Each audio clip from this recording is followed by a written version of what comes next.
2. Rockfin, go live. All right.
I'm your host, sabrinasalvati.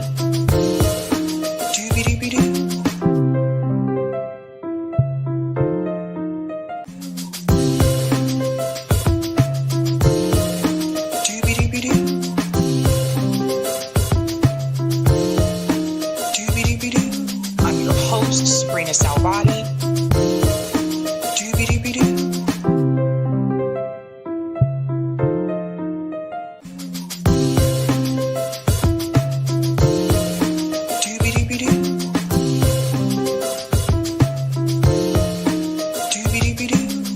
I'm your host, sabrinasalvati.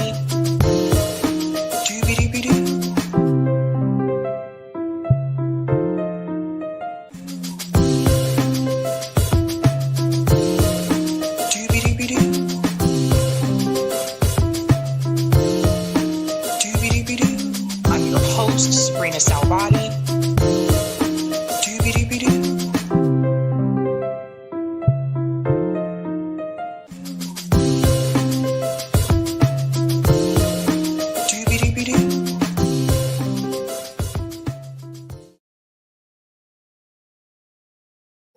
All right. Happy Sunday, ladies and gentlemen. Welcome to Sabby Sabs podcast. I'm your host, Sabrina Salvati. If you're new, I want to let you know that Sabby Sabs podcast is a part of Revolutionary Blackout Network. You can catch me there on Thursdays for the Sabby and JB show. And you can catch me here on Tuesday, Thursday, and Sunday. I want to give a shout out to everyone watching on YouTube, Rockfin, Twitter, and Rumble. And welcome back, guys. Tonight's theme is Enough is Enough. We have quite a bit to get into. We also have a breaking news story that just came through. But first, we want to make sure we get into our special guest. I'm just going to show you really quickly what we are going to discuss on the beautiful thumbnail here, ladies and gentlemen. Tonight, we are discussing Trump-Epstein meltdown. Things are getting crazy. You'll see there's Trump, there's Obama, there's Alan Dershowitz. Trump is melting down in real time. We're going to get into that story and some split that's happening here with MAGA supporters. We're also going to discuss Tucker Carlson flips. Tucker Carlson having an economic conversation and also a conversation against Israel. We're getting into it, folks. Things are crazy. We'll also get into, in connection with that story, this new legislation that Marjorie Taylor Greene is bringing forward to stop giving money to Israel. I know we're in the episode of the Twilight Zone. We're also going to discuss, this is a big story. Settlers kill American in the West Bank. We're going to get into that story. Of course, our special guest, Kshama Sawant, I'll bring on in just a second. We're also going to discuss this interesting story coming out of South Carolina. There was a black pastor that was apparently kicked out of a restaurant at Myrtle Beach. We'll get into that. And if you have not heard, we do have breaking news of an assassination attempt against the president in Iran. We'll get into that story as well. But first and foremost, let's go ahead and bring in our special guest. You've seen her here before. Her name is Kshama Sawant. She is the former Seattle City Councilor. She is also now running for Congress as an independent. Let's go ahead and bring her in. Welcome back, Kshama. So nice to be here again. Thank you, Sabrina. Thank you so much for coming on. It's been a crazy, crazy month for news, I would say, especially this week in particular. But you made an announcement recently that you are running for Congress as an independent, and you are running against a representative named Adam Smith. And I want to hear a little bit about him because I wasn't familiar with him until I heard that you were running. And so I looked him up a little bit and I was like, wow, he has kind of flown under the radar a little bit. I feel like he's not one of those Congress members that we see on MSNBC or CNN all the time. And I didn't realize just how corrupt this particular representative is. So tell us why you decided to run against him. Yes, first of all, as you said, I think in one of your previous shows where you mentioned our campaign for Congress, that when you looked at his record, it was like a moment of how is this guy even getting reelected over and over again? And I think that is the correct sentiment, the correct response to have. And I'll talk about Adam Smith. I will say, though, that response that you had, that's the response we should have for most of these people in Congress, right? I mean, if you look at their record, if you look at what they are doing and the way they are selling out working people, especially oppressed communities, and then on top of that, both parties being warmongers, you really wonder how to what extent is the U.S. Congress representing working people? And it's not, which is revealed in the rock bottom approval ratings of the U.S. Congress and of the Democratic Party also, in addition to Trump and the Republican Party. So who is Adam Smith? Adam Smith is an almost 3-decade long Congress member, with a 3-decade long tenure in the U.S. Congress. He is not a foot soldier in the warmongering parties. Adam Smith is a general among war hawks. He not only has cheerleaded the funding for the genocide in Gaza that's going on right now, on the whole, he has been bankrolled by the weapons industry profiteers, and you name it, and that company is donating to him. Lockheed Martin, General Dynamics, Palantir. The CEO of Palantir, Alexander Karp, has already maxed out donations to Adam Smith's campaign for next year. Keep in mind, this race is going to be next year, not this year. And so Adam Smith has the blood on his hands of the over 500,000 Palestinians who have been slaughtered in this genocide, according to the estimates from the British medical journal, The Lancet. But it's not only that, he also back then in 2002 voted for the U.S. invasion of Iraq. And so he also has the blood of 1 million Iraqis on his hands. And in reality, he has not met a war he didn't like. He has strongly supported, cheerleaded wars on Syria, Iraq, as I said, Libya, Kosovo, Afghanistan. The list goes on and on. And in addition to that, he's also been a darling of Wall Street. He's one of the most thoroughly pro-corporate politicians. He has shown long-standing and unwavering loyalty to the billionaires. He was part of the aggressively neoliberal pro-corporate offensive of the Democratic Party in the 1990s. Some of your viewers are probably too young to remember all this, but in reality, the whole Bill Clinton era in 1990s, as some of us know, really transformed the Democratic Party, really, going on this offensive against working people, although keeping in mind the Democratic Party was never a party of the working class. It was never a party that represented oppressed people, but it became much more aggressively so. And Adam Smith was part of that.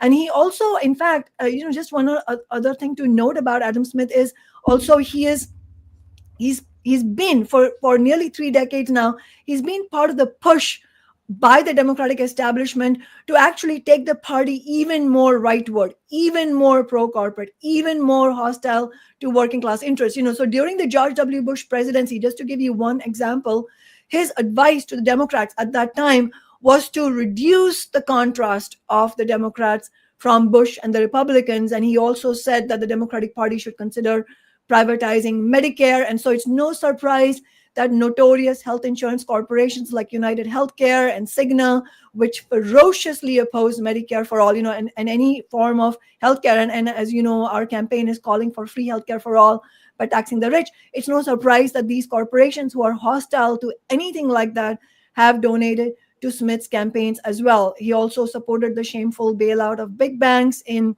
2008 under Bush, and then he supported continuing those bailouts under Obama. So this guy has a long track record of loyally representing big business, of being a warmongering general, and received campaign donations not only from corporations you'll think of as, oh, maybe they do support Democratic Party. He's also received campaign donations from Elon Musk's SpaceX PAC, not once, not twice, but in every election cycle since 2010. So he is the epitome, Adam Smith is the epitome of everything, all the reasons, sort of encapsulates all the reasons why the working class has lost out between the Democratic Party and the Republican Party, and we need an alternative.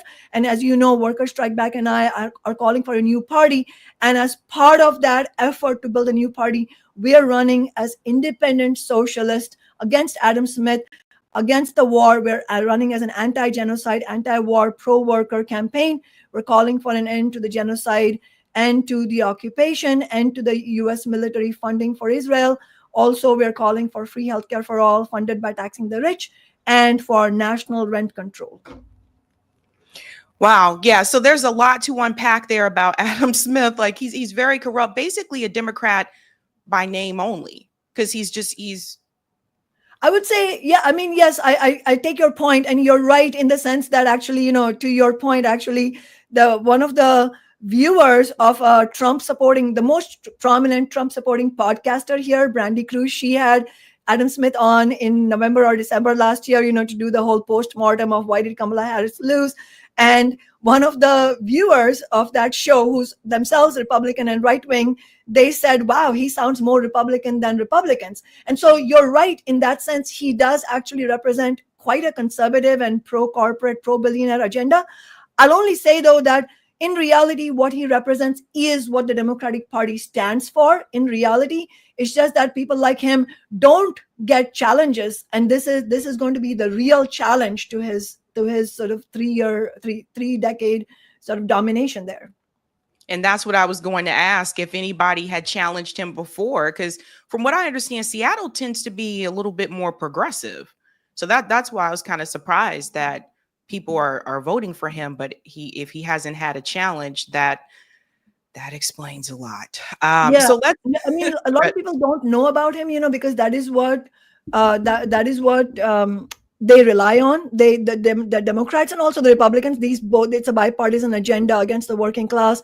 They rely on most people not knowing about what they actually stand for. So that's why one of the crucial things that our campaign is doing is actually educating people about what this guy is actually about. Okay, so you said Workers Strike Back is forming. I guess the goal is to form as a third party. Will this be a collaboration? Will it be Socialist Alternative and Workers Strike Back together forming as a third party? No, we're not forming a third party per se, because it's not about, you can't just form a third party on paper and expect that it will actually be what we think it needs to be, which is a party that is rooted in big movements and is challenging in presenting an actual challenge to Democrats and Republicans. What I am saying is that Workers Strike Back is calling for a new party, but as part of that effort towards building a new party that is actually credible, a party that can present a credible threat to the Democrats and Republicans, we need independent campaigns like ours, which show the clear contrast between what the Democrats and Republicans stand for and what we actually need as working people. Okay.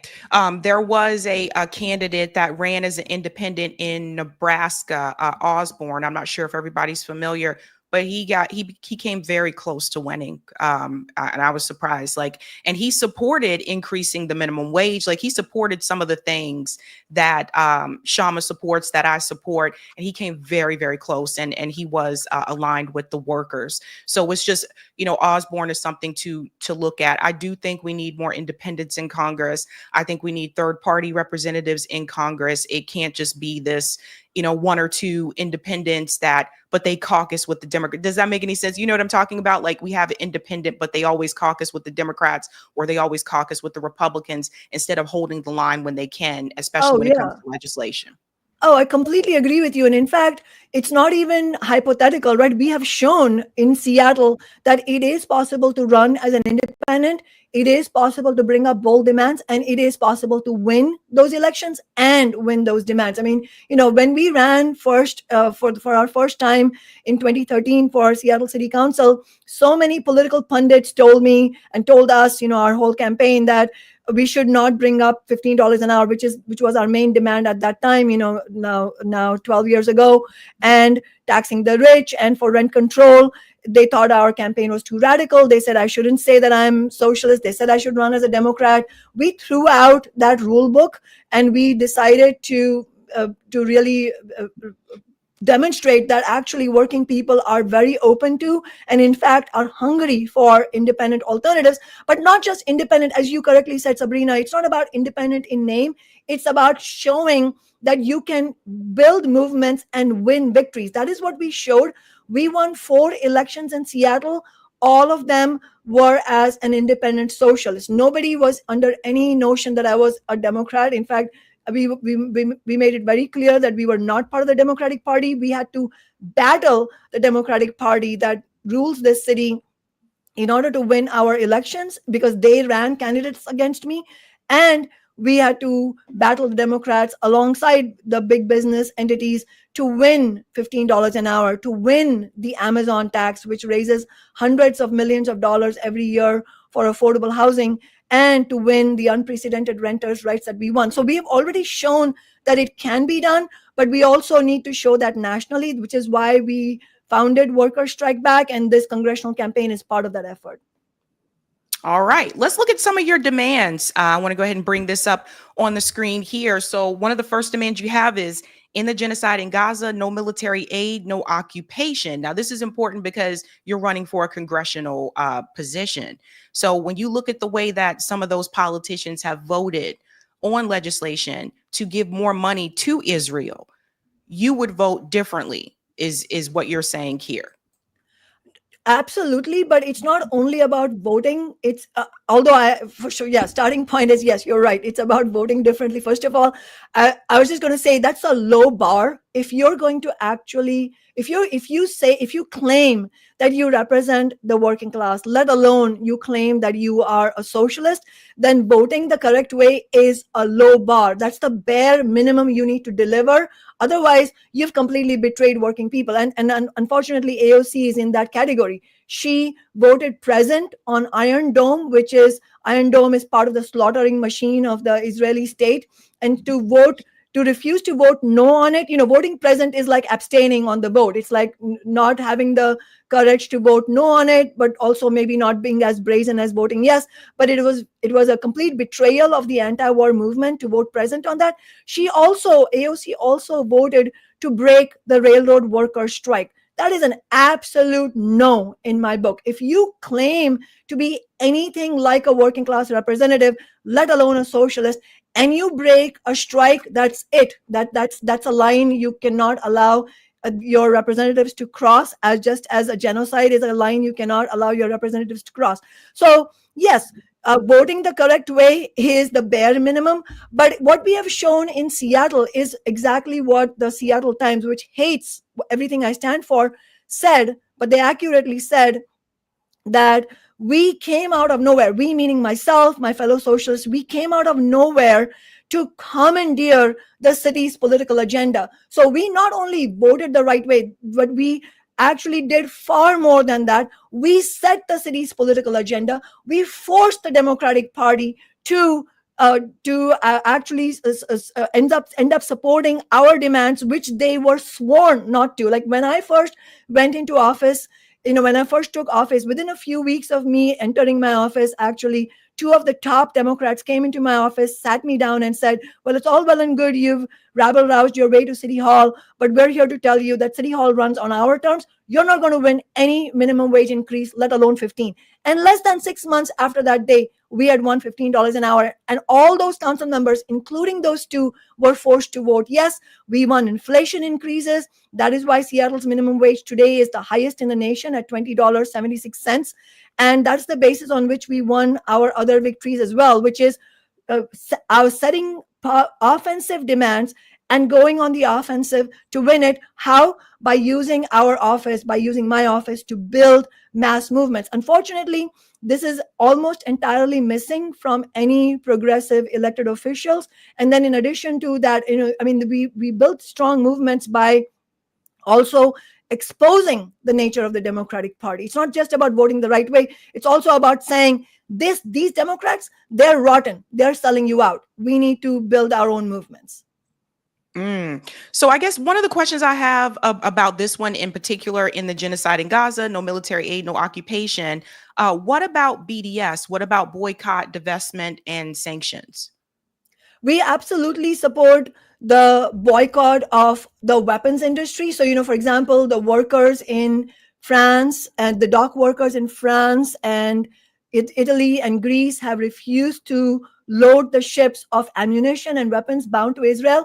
That is the type of boycott absolutely that we need. And we've launched this campaign about 6 weeks ago. So this campaign platform is going to sort of expand into explain all the positions we have. So this is absolutely something that I've spoken out many times. We also support the sanctions on all the leaders of Israel, Netanyahu and his cabinet ministers. There are sanctions against them. We absolutely support that. I think as far as the boycott sanctions and also we support divesting of all the universities and all the public institutions of anything to do with the genocide and with the Israeli occupation, absolutely support all of that. The reason it doesn't say literally that we support BDS is because we don't support the part that will get in the way of international working class solidarity, which also it behooves us. We have a responsibility to also fight to win over the working class in Israel. And obviously that's a very difficult project right now, but there is a left in Israel. It's a very small one. It's a struggling one. And there's a small number of working people who are opposed to the genocide. And so we want to make it clear that our agenda is completely international and it's completely working class. So I think I in particular think that Israel should be boycotted in many other ways. I don't think we should, if we can help it, buy products that are made in Israel. I think that Israel should be held fully accountable, even if that means that they have economic collapse. I think that we want the economic collapse of the state itself, but it won't actually help us if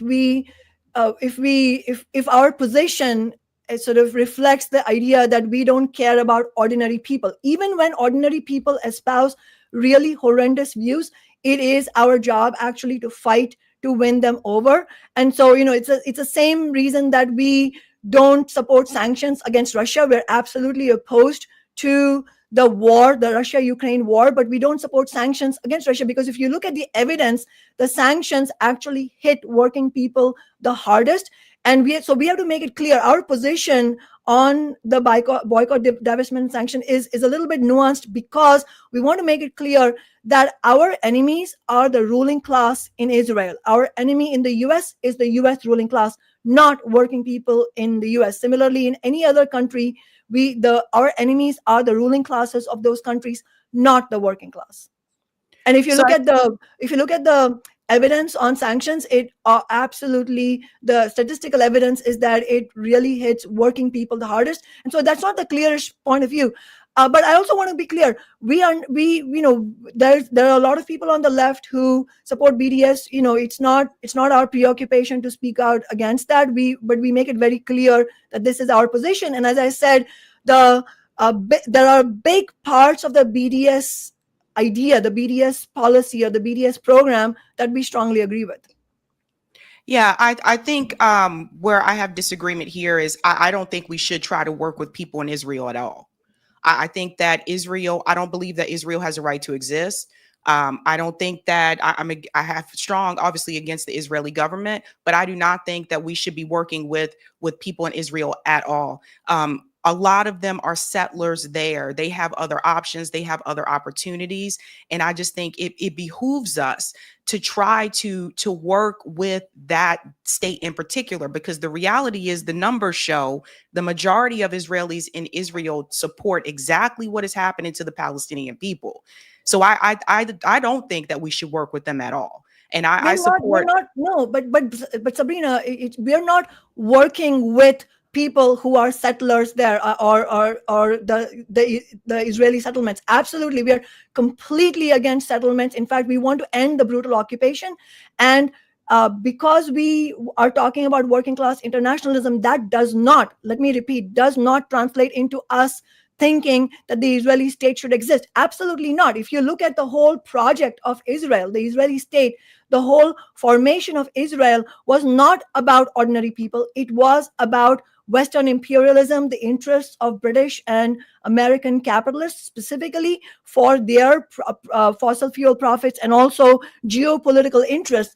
Israel has always been, from its inception, an outpost of Western imperialism. So we absolutely don't agree with the existence of Israel as that kind of state. What I am saying, though, is that we are not going to be able to really achieve what we want to achieve without basing ourselves clearly on working class internationalism. So in other words, we insist on making a distinction between the Israeli state and ordinary people in Israel. But again, when I say ordinary people in Israel, that does not mean that we support the settlements. Absolutely not. Those are not whom I'm referring to as ordinary people. I'm referring to people, working people on the left, as I said, albeit a small number there, who are against the genocide, who are calling for protests against Netanyahu.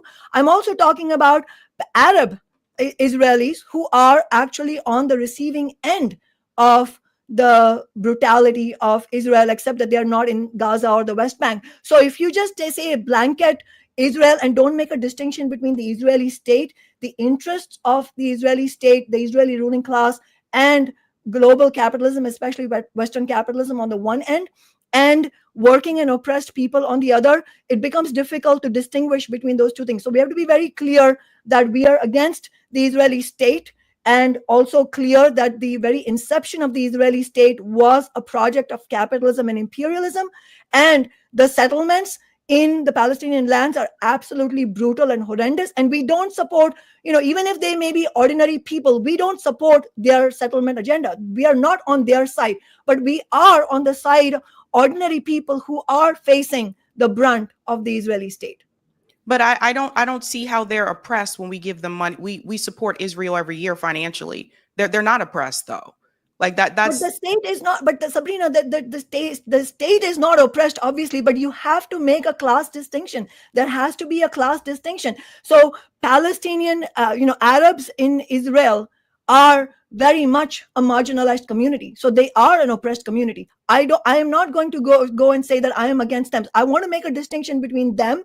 And also, there are people on the left. I know for a fact that there are socialists in Israel who are opposed to genocide and who are absolutely, in fact, showing more courage than we are, because it's very hard for them. They are under a lot of repression. So we have to make a distinction between those people and the people who are representing the interests of the Israeli state. We cannot conflate the two. It's no different than people saying, I hate all Americans because I hate US imperialism. But would that make sense? Would it be correct for people in India, for example, who hate US imperialism, to hate all black working people, white working people in the US? No, it wouldn't make sense, because working people are not deciding the agenda of US imperialism any more than some ordinary, socialists and others and Arab Israelis are deciding the policies of Israel. They're not.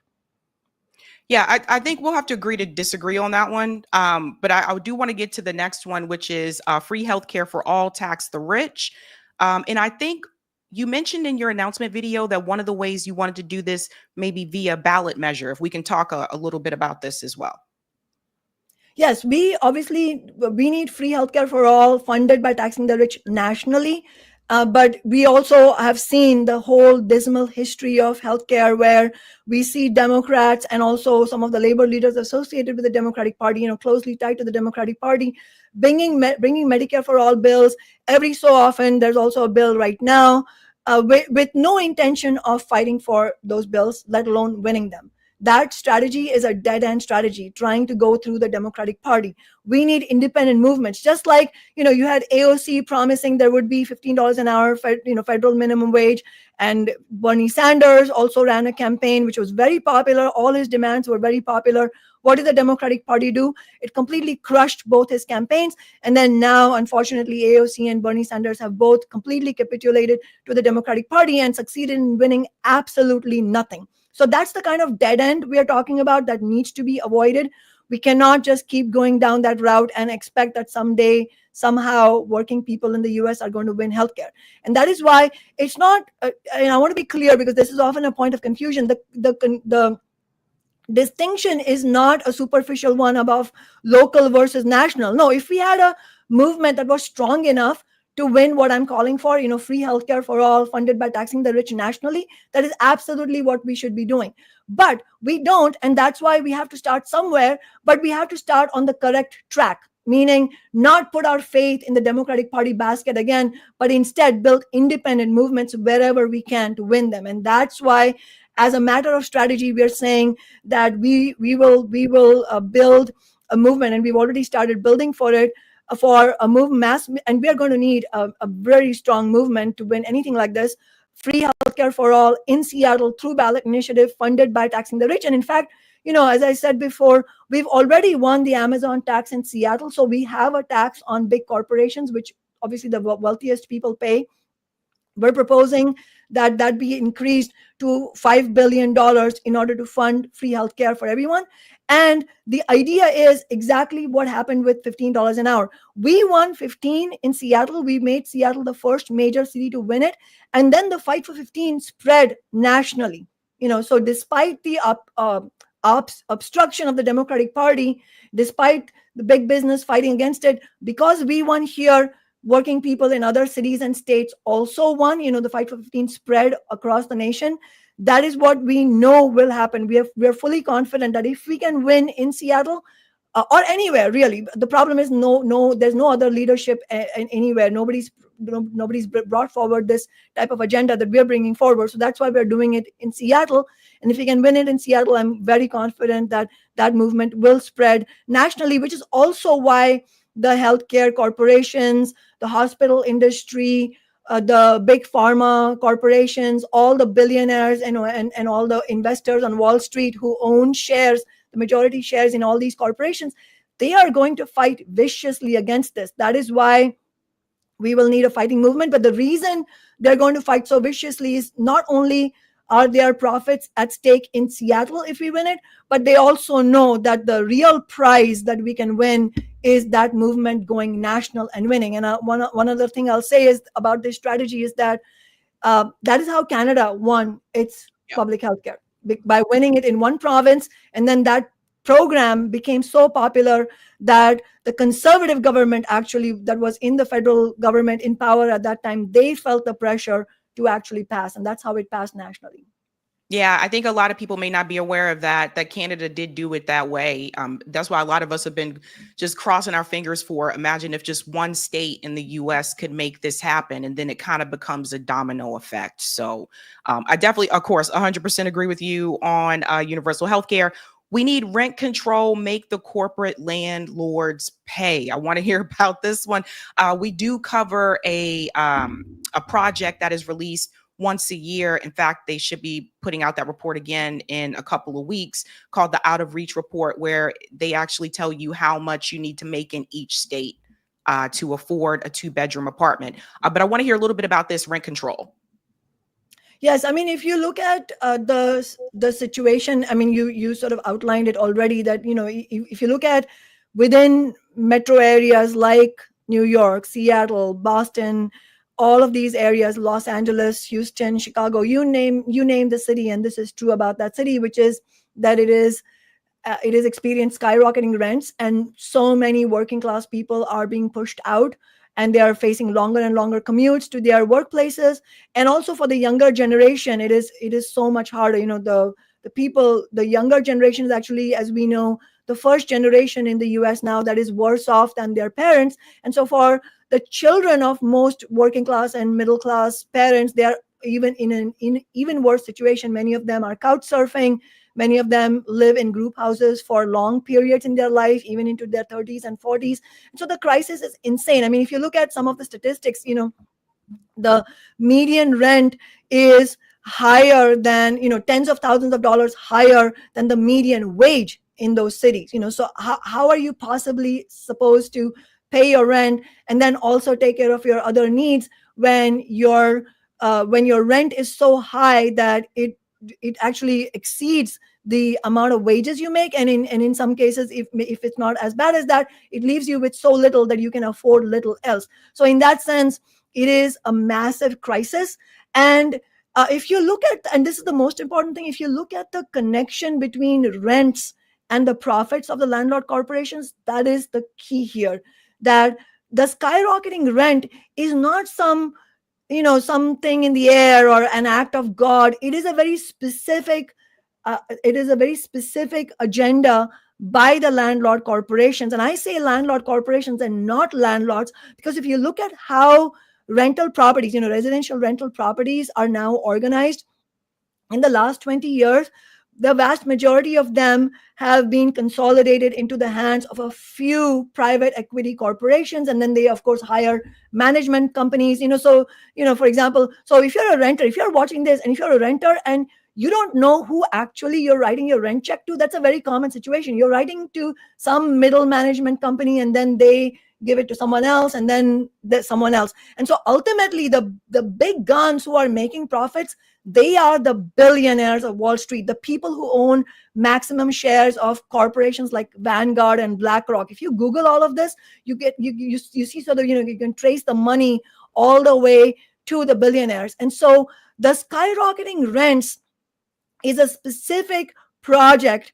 of the billionaire class, of the American capitalists, to denude the working class even more of its meager earnings, to make even more profits, even more wealth at the top. So if you look at some of the statistics, like the 6 largest corporate landlord companies, they brought in, like last year. So if you look at their profits for last year, in the first quarter, so just in the first 3 months, they made $300 million more than the same time in the last quarter. So in 1/4 of the year, they made hundreds of millions of dollars. And so if you sort of extrapolate that for the profits they're making, increased profits, that is an increase, $300 million increase in profits. So if you look at the increased profits, you'll see the same trajectory. If your rents are going up in the last 20 years insanely, then profits for the billionaires are also going up insanely.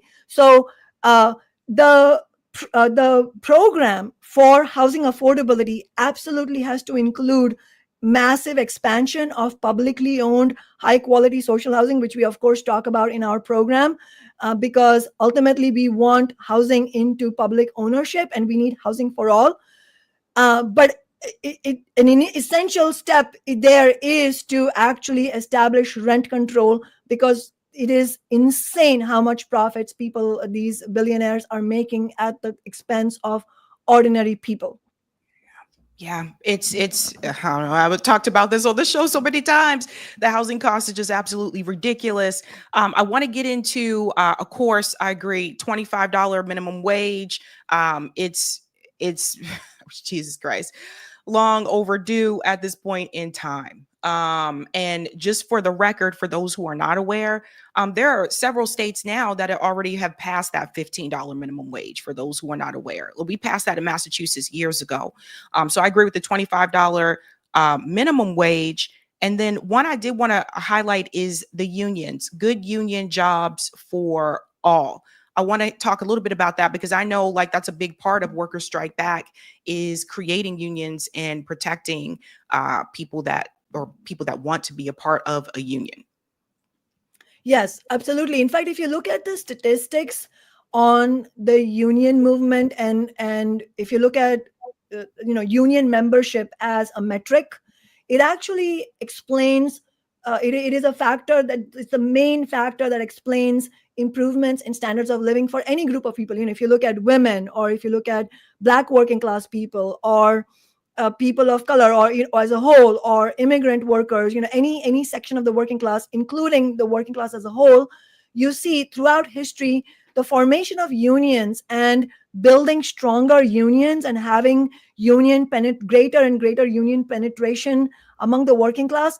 It is the single most important factor that explains it. Why? For very simple reason, that when workers are in just atomized as individuals, we have no power against the bosses, against the billionaires, against the capitalists. But when we can get organized, we potentially have a lot of power. And I say potentially because unfortunately, if you look at the trajectory of the union movement in the last 30 years, and even in the last 50 years, but especially in the last 30 years, it has been pervaded by what I would call business unionist ideas, meaning the leadership of the union movement, of the labor movement, has become, there's two trends you can see, and they both go together. One is very close ties to the Democratic Party, really sort of giving cover to the Democratic Party that is selling us out year after year.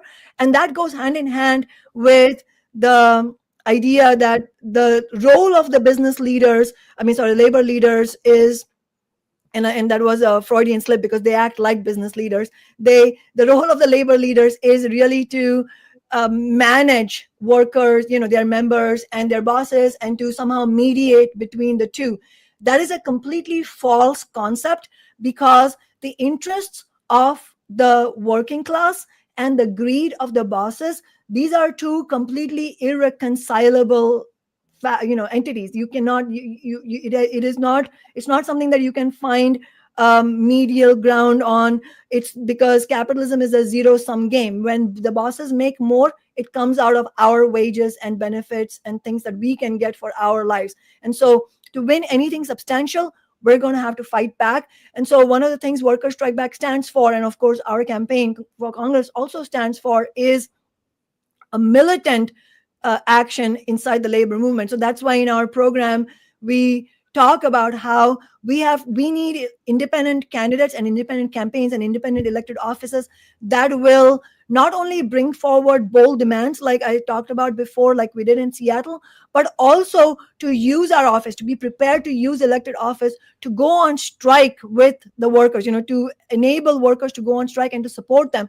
And of course, we have such an abysmal situation right now, where not only do we not have elected leaders who do that, we instead have self-proclaimed socialists and squad members and DSA members like AOC actually breaking the railroad worker strike and stabbing them in the back. And that is why that is why we're calling for militant actions, including strike actions. In fact, we need strike actions even against to end the war. We need to shut down the ports, to shut down big businesses, shut down the profit-making machine, the warmongering machine.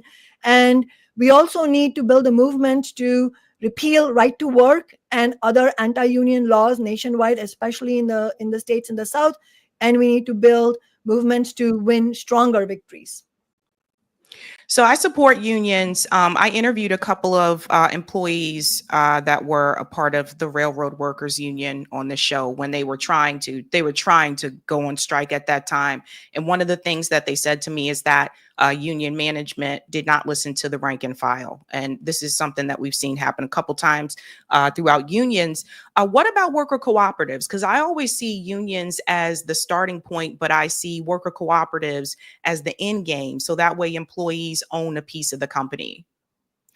Worker cooperatives show a very important example of how these workplaces like grocery stores or other factories, they can be run really, really efficiently, produce high quality product, and be owned by all the workers and the community. So so the idea of a cooperative producing socially beneficial products, and also being owned by the community, by the workers, meaning giving higher living standards to all the workers who work there. So there's no one person or group of people pocketing most of the gains of the business. That is very important. I would say that I wouldn't call worker cooperatives the end point. I would call it a demonstration of what needs to happen, which is capitalism being overthrown, and we need economic democracy overall, because you cannot have some worker cooperatives under capitalism, because first of all, that does not address the vast majority of injustice that workers face. So if you're not in a specific worker cooperative, then the vast majority of workers don't get the benefits of those worker cooperatives. However, the most important aspect here, why I don't believe that worker cooperatives are the end point, but a demonstration of what needs to be done, is that when you have any successful examples of something like a worker cooperative, and even it doesn't even have to be that strong, the capitalist class will absolutely crush it. So you've seen so many grocery stores. I'm using that as an example because that's a thing here in the Northwest, where you have these enterprises that started with that kind of model. They weren't exactly worker cooperatives, but that was the idea, that it belongs to the community. It's a non-profit. There's no specific group of people who pockets all the profits. It all started really well. But then what happened? All these businesses got taken over by the big corporations, the same corporations that own Safeway and so on. So like, for example, the current CEOs of some of these formerly sort of cooperative type of grocery stores were used to be CEOs or CFOs at Safeway and Albertsons and elsewhere. So they bring in that whole corporate model. Because why? Because for the capitalist class, having any example, even isolated example of an alternative to capitalism, that's dangerous, because that example then becomes contagious, because people will want that, because it will be popular. Working people hate capitalism because it doesn't work for them. What's missing is the leadership to actually provide an avenue out of it. And that is why I would say the end point is socialism, not worker cooperatives. But worker cooperatives offer a vision of what's possible. One more I want to get to as well. First of all, I appreciate you having something on your platform for Black Americans in the war on Black people, stop mass incarceration, fund housing, healthcare, education, and union jobs instead.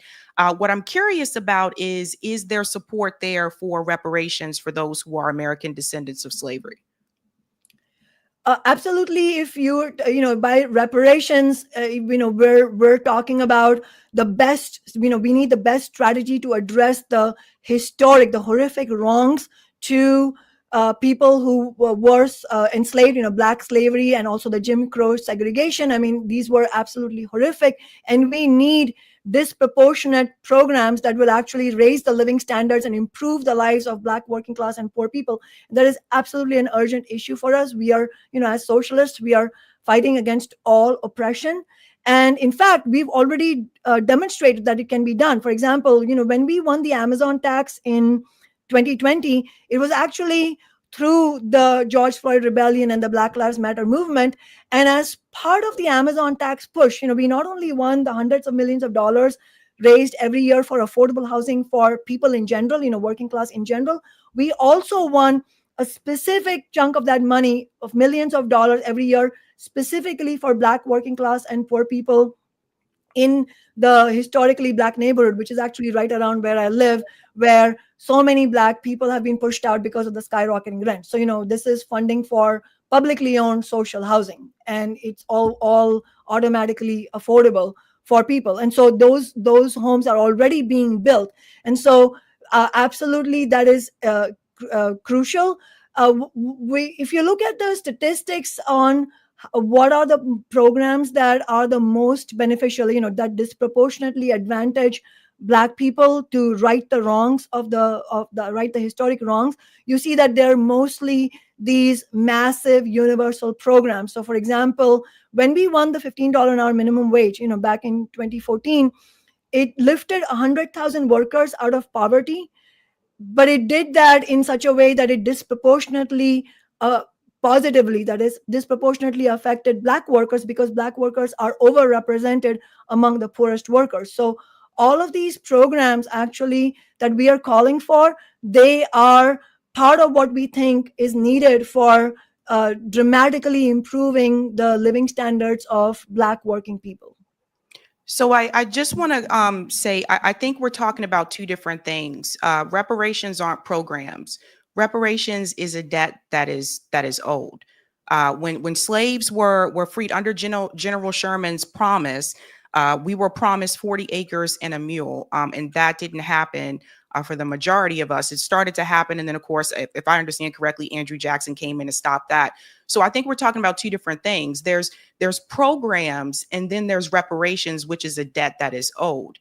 So when people are asking, do you support reparations? Like Marianne Williamson had this as a part of her platform, and she looked at the dollars. I think her math was wrong a little bit on this, but she understood that it meant that we're talking about cash payments. That is a debt that is owed, similar to what happened to Japanese Americans that were a part of the internment camps. They were given cash payment reparations, and so were their descendants. So when I ask, do you support reparations, I'm talking about the debt that was owed. Yes, I understand that. If there was a movement today that actually that had momentum to win cash payments for descendants of slaves, we would not oppose that, but it would need to come from the wealthy. We don't agree with dividing white working class people from Black working class people, because that ends up benefiting the ruling class. The only people who benefit from that kind of division are the bosses. And so we would support cash payments for Black working class people, but on the basis of taxing the rich or taxing big business. And there's no question that Black working class people deserve reparations. Absolutely. I mean, I don't disagree with the concept of that at all. I don't, the history is undeniable, and we want to. And as a socialist, especially, I feel that very strongly. I'm talking about how we can actually win that. And as far as the cash payments go, and here's the deal. You know us, Sabrina, and hopefully many of your viewers know. You may agree or disagree with us, but we don't bullshit anyone. We will tell you what we actually think can be won. And that's why I'm saying very clearly that if today there was a movement to push for cash payments and cash reparations for Black people on the basis that it's not regressive, meaning it's not coming from other working class people, we would strongly support it. But if you look at the data actually on cash reparation, there's not much, because there hasn't been much of that. But if you look at the cash reparations that were done, I think in Illinois, there were a couple hundred Black people who got a one-time payment of $25,000.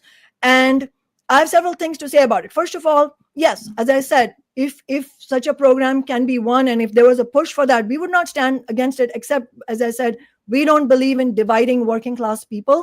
So Kshama, I have to interrupt here. We have to put aside the whole dividing thing, because it wasn't divisive when it was given to Japanese Americans, and that was signed by Ronald Reagan. It wasn't divisive then. It seems like it's only divisive when it's something that applies specifically to Black Americans in this country. And so I have to push back on that. No, first of all, I wasn't there, so I don't know. I don't know the details, unfortunately, right, but how that was funded. No. But like I said, I understand. That's why I'm trying to tell you, like, because I think your platform is pretty good, but I feel like this is something that I really want you to get this right, because this is something that cannot be avoided. It does need to be addressed. And what I'm trying to tell you is there's a difference between programs and cash reparations. And because it has been done for other groups, it was not considered to be divisive then. So when it comes to American freedmen in this country, and all of a sudden the term divisive comes up, that is very insulting towards us.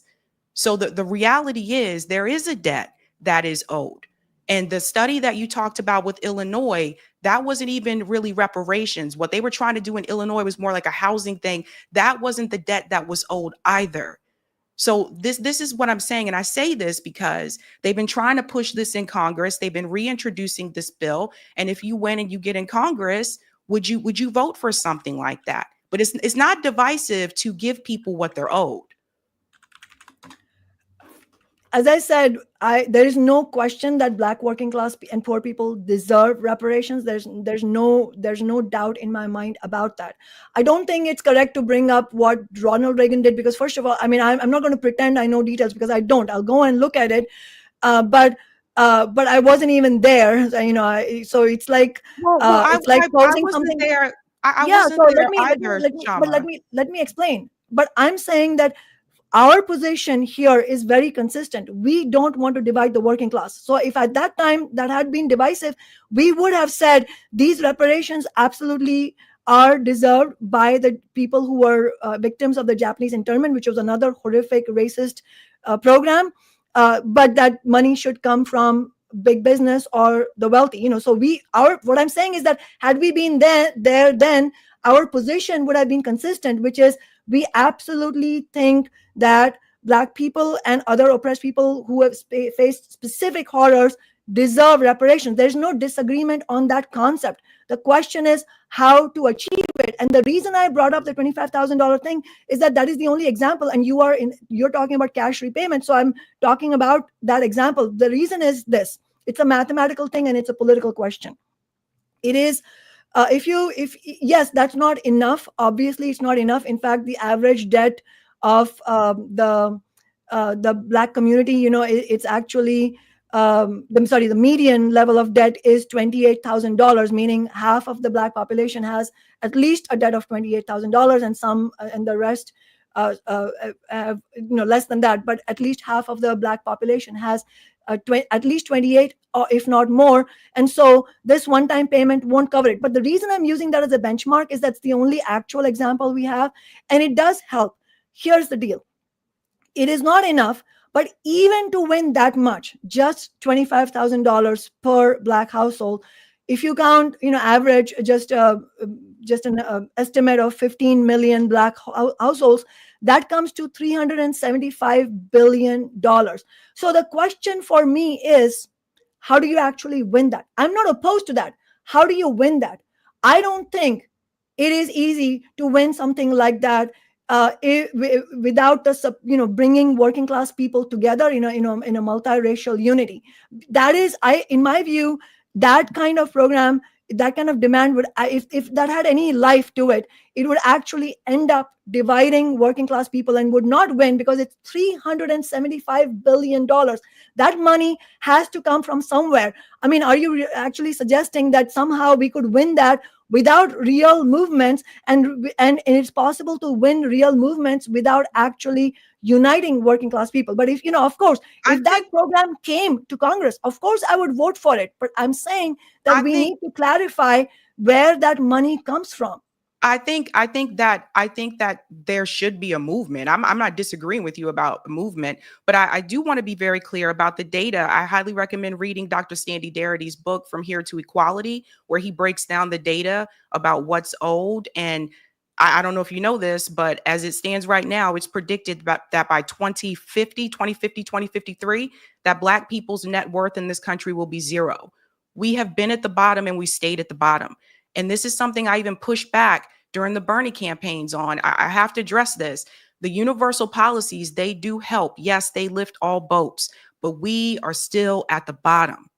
And that's the problem. So you're lifting everybody, but we're still not where we should be. That's not, I don't agree with that, Sabrina. If you look at the programs that we are talking about, that does disproportionately lift Black people. You have to be based in actual data. We don't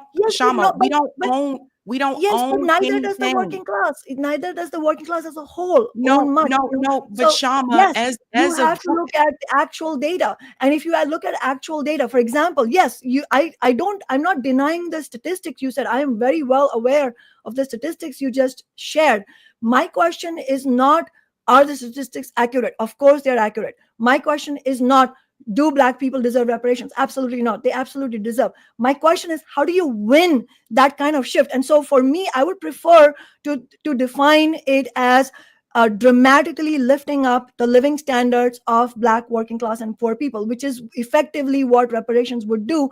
And in my view, just mathematically speaking, talking about cash payments simply will not solve the problems that Black people face. So, for example, we were talking about rent control. I mean, if you look at Matthew Desmond's book, Evicted, he specifically goes into the racial bias of the rental industry. And he talks about how among renters, over 1 in 5 Black women report having been evicted sometime in their adult life. And he goes on to say, if incarceration had come to define the lives of men from impoverished Black neighborhoods, eviction was shaping the lives of women. Poor Black men were locked up, poor Black women were locked out. This is just an example of what we would need. If you look at Medicaid, for example, all the underfunding of Medicaid and the work requirements, I mean, all these horrific things that have actually kept Medicaid benefits from reaching Black families. This is all before Trump, the horrendous, beautiful bill Trump cuts to Medicaid. I'm talking about before that. What was happening? Black working class and poor people in the southern states were the most horrifically denied health benefits, health care. Why? Because Medicaid, which is a universal program, actually, because it's administered by federal and state governments in the South, it was administered so horrifically that it has been that so many Black people actually have far worse outcomes there than they do in other states. So if you look at the expanse of suffering and misery for the Black community, you can see that the biggest improvements, like the most dramatic improvements, happen when you have these massive demands, like minimum wage increase in the $25-$30 an hour, like I'm not housing. saying Like I'm not saying those don't make improvements. I'm not saying that. I'm saying it does. Those do add improvements, but the reality is we are heading towards a net worth of $0. And every time we tried to build something, it was either burned to the ground or it was taken from us via eminent domain. When people go to New York City and they go to Central Park, they need to know that that was a Black neighborhood that was called Seneca Village, and it was taken away. This has been our history over and over again. When we talk about labor, part of that labor is unpaid labor, and that was slavery. So all of these things are connected. And that's just my piece on that. And it's not to not to put pressure on you or anything. It's that is something that I've asked every candidate that has come on this show. And Jill Stein came on here and she had that as a part of her platform. So did Dr. Cornel West. So did Claudia De La Cruz. Most of the people that have come on, they've had reparations on their platform. So I don't want you to feel as though I'm trying to get on you or anything, but I've asked everybody about that. No, absolutely not. I mean, I really appreciate this conversation. And also, we would not have been as successful as we have been as independent socialists and winning victories if we were not open to conversation. I mean,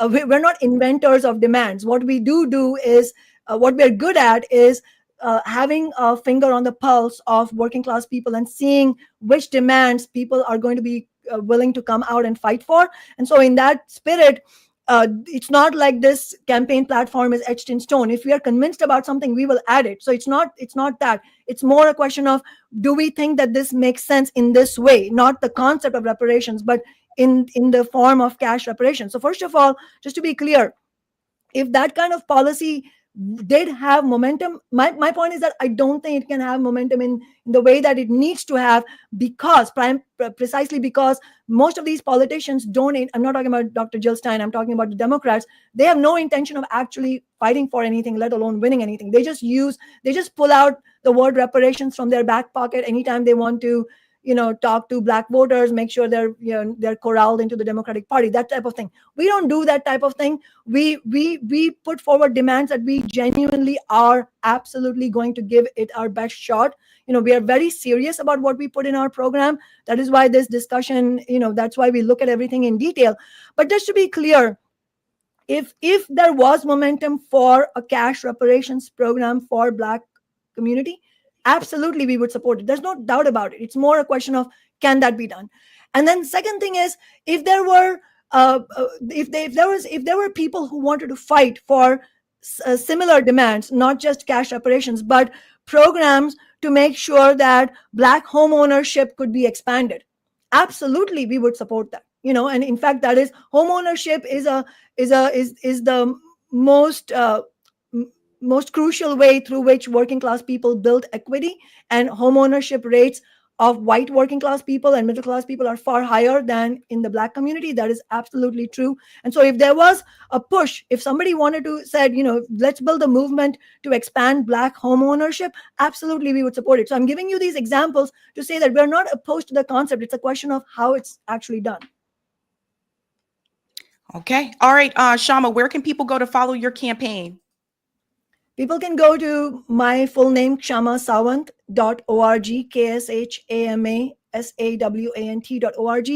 Sign up to donate and also to volunteer with our campaign. Especially if you're in the Seattle area, then you have to become active with our campaign. We have monthly mega canvases, and we have many, many tabling and phone banking shifts. We're actually getting huge response for our demands. In just the under 6 weeks that our campaign has been live, we have raised over $150,000 from nearly 1,400 donors. And these are donors from all 50 states, plus Washington, D.C., and Puerto Rico. We've had many, many volunteer shifts already. So please join us. If you're not in the Seattle area and you are excited about this campaign, we still need your help, because this is a national campaign. In fact, Worker Strike Back members and other supporters in many cities across the nation are already campaigning for us. So please, fill out the volunteer form on our website, and we'll be in touch with you. All right, Kshama, thank you so much for your time. Thank you. All right, ladies and gentlemen, I do want to make sure I stay on time. We do have breaking news that I do have to get into. Again, the theme tonight is enough is enough. And this story just came through. I was not prepared to cover this, but here we go. We got to talk about it. Let's go ahead and bring up the breaking news banner. Dun, dun, dun. Breaking news, ladies and gentlemen. It appears that Iranian president has been lightly wounded while escaping an Israeli attack. It appears there is an assassination attempt, or was an assassination attempt, on the president of Iran's life. Let's go ahead and bring this in. Oh my God. Yeah. So Israel is not done, of course. Iranian president lightly wounded while escaping Israeli attack. Let's get into this. This is crazy. And remember, he just had that interview with Tucker Carlson, the president of Iran. Iran's president suffered minor injuries in an Israeli airstrike on a meeting of the Supreme National Security Council in Tehran today, or on June 5th. Oh, wait, do I got the right one? I think I have the wrong story. So sorry. I think I have the... Oh, no, I do. I got the right date. Sorry. Let's do this again. Iran's president suffered minor injuries in an Israeli airstrike on a meeting on the Supreme National Security Council in Tehran on June 15th, a senior Iranian official says. So this is going back. The assassination attempt targeted the heads of 3 branches of government in an effort to overthrow it, said the official, speaking on the condition of anonymity. Check this out. This attempt will not pass without Israel paying a price, he told Al Jazeera. The strike was carried out shortly before noon during a meeting attended by the heads of the executive, legislative, and judicial branches of the government, along with other senior officials. The semi-official Fars news agency also reported new details on the assassination attempt during Israel's 12-day war with Iran, which was first announced by the Iranian president in an interview released on Monday. So remember when the president of Iran said that they attempted to assassinate him or whatever, and they were like, well, there's no confirmation of that. So now they're saying there is so. And Eric, let me know if you found a video as well to go along with this. The session was taking place in the lower level of government, of a government facility in Western Tehran when the attack started, Fars reported. The building's entrances and exits were hit by 6 missiles to block escape routes and to cut off air flow. Electricity was severed following the explosions, but Iranian officials managed to escape through a pre-designated emergency hatch. This included the president, who is said to have sustained minor leg injuries while evacuating. So he was injured. The news agency said authorities launched an investigation into a possible presence of Israeli spies, given the accuracy of intelligence the enemy possessed. So does everybody remember when the president of Iran, when he was interviewed recently by Tucker Carlson, one of the questions that Tucker Carlson did ask him, he said, do you believe that Israel tried to assassinate you, whatever? And he said, yes. And he was like, well, how do you know? And he's like, well, we know because there were spies, etc. So now they have more information about that. Okay, thank you, Eric. Okay, so these are more details. This is interesting. They did try. Last week, he said in an interview with U.S. media figure, Tucker Carlson, that Israel attempted to assassinate him. They did try, yes, but they failed. It was not the United States that was behind the attempt on my life. It was Israel. I was in a meeting. They tried to bombard the area in which we were holding that meeting. The comments came less than a month after Israel launched its unprecedented June 13th bombing campaign against Iran, killing top military commanders and nuclear scientists. The Israeli attacks took place 2 days before Tehran and Washington were set to meet for a new round of nuclear talks, stalling negotiations aimed at reaching a deal over Iran's atomic program. At least over 1,060 people were killed in Iran during the conflict. The Israeli attacks drew waves of retaliatory drone and missile fire, killing 28 people in Israel. So just remember, guys, so Iran targeted Israeli military and intelligence headquarters with ballistic missiles and drones before the U.S. brokered the ceasefire.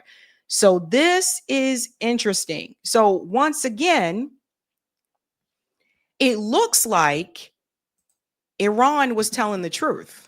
It sounds like the president of Iran was telling the truth when he said that they tried to assassinate him. And people were saying, oh, no, that didn't happen. He's just making things up. But it says, again, more details emerge. So they did try to assassinate him.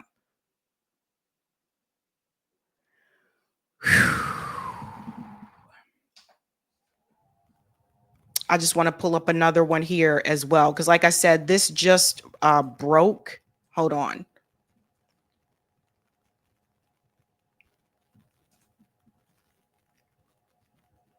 Give me just a second. Okay. Yeah. And I just want to let you guys know that multiple networks, multiple outlets are confirming it now. So it's not just Al Jazeera. I'll show you another one. Even the Times of Israel. Yeah. Let's bring this one in as well. Hold on. So he was injured. And what this means is that means during that conversation with Tucker Carlson, yeah, we can't show the missiles, Eric. That's okay. I have this one too. I wanted to show everybody. That means he was injured when he had that conversation, when he had that interview. Eric, can you find, if you go on Twitter, can you find that Tucker Carlson interview? Because he has timestamps and we can go back to that part. But I just want to show you guys other outlets are confirming this as well. It's not just Al Jazeera. Iran's president, again, was injured. This is in DTV World, that he was injured in Israel's Nasrallah style assassination plot. See, here's another one. June 13th. That's today. Again, so he was telling the truth. Yeah. They really did try to take him out. I think Eric is going to find that link. We'll go back to that question because I know Tucker did ask him about that. And even this report, it goes on to say here, according to the report, the Israeli operation was modeled after the assassination of Hezbollah leader Nasrallah in Beirut. So remember when Israel assassinated Nasrallah? they tried to use the same strategy, it appears here. 6 missiles again targeted the building's entry and exit points to block escape routes and disrupt airflow. Yeah. It also goes on to say here, along with Pezeshkian, some other officials also sustained minor injuries while exiting. The Iranian authorities are now reportedly looking into the possibility of an infiltrator, giving the accuracy of the information used in the attack. So it sounds like there may have been an infiltrator. I think Eric has that video. We'll go ahead and bring that video up when you're ready, Eric. Sounds like they have, an infiltrator in their means. In their midst here. So he was right. And now we have more info. Thank you, Eric. We'll go ahead and bring that up as well. They did try, yes. Do you So believe this one here. if the Israeli government tried to assassinate you? They did try, yes. And they acted accordingly, but they failed. And as a true believer, I believe that it is in the hands of the God Almighty to determine when a person will die or will not die. If he wills, the God Almighty wills, then you can die when you are walking freely in the streets. And but I would like to tell you that I am not afraid of sacrificing myself for in defense of my country and in safeguarding and defending the sovereignty, the freedom and the independence of my country. I'm willing to give my life, to give blood for that. And nobody here, none of the government officials is afraid of losing their lives in line of defense. But will it bring security to the region? I mean, bloodshed, more bloodshed, assassination, killing others. Will it bring peace and tranquility and stability to the region? With respect, can you tell us? So do you guys remember this? Remember this conversation that he had with the president of Iran? And so many people were so angry with him for interviewing the president of Iran, just like they got mad at him when he interviewed Vladimir Putin. And people are just like, it's misinformation. How you know that you were an assassination target? A week and a half ago, I don't believe I've seen that confirmed anywhere. How are you certain they tried to kill you? Of course, it was not the U.S. that was behind my the attempt on my life. It was Israel. I was in a meeting. We were discussing the ways to move forward.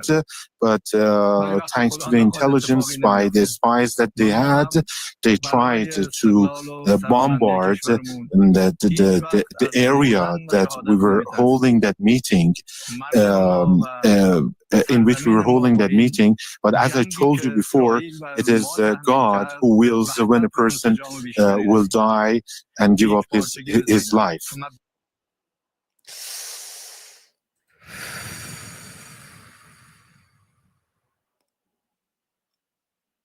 I don't know, you guys.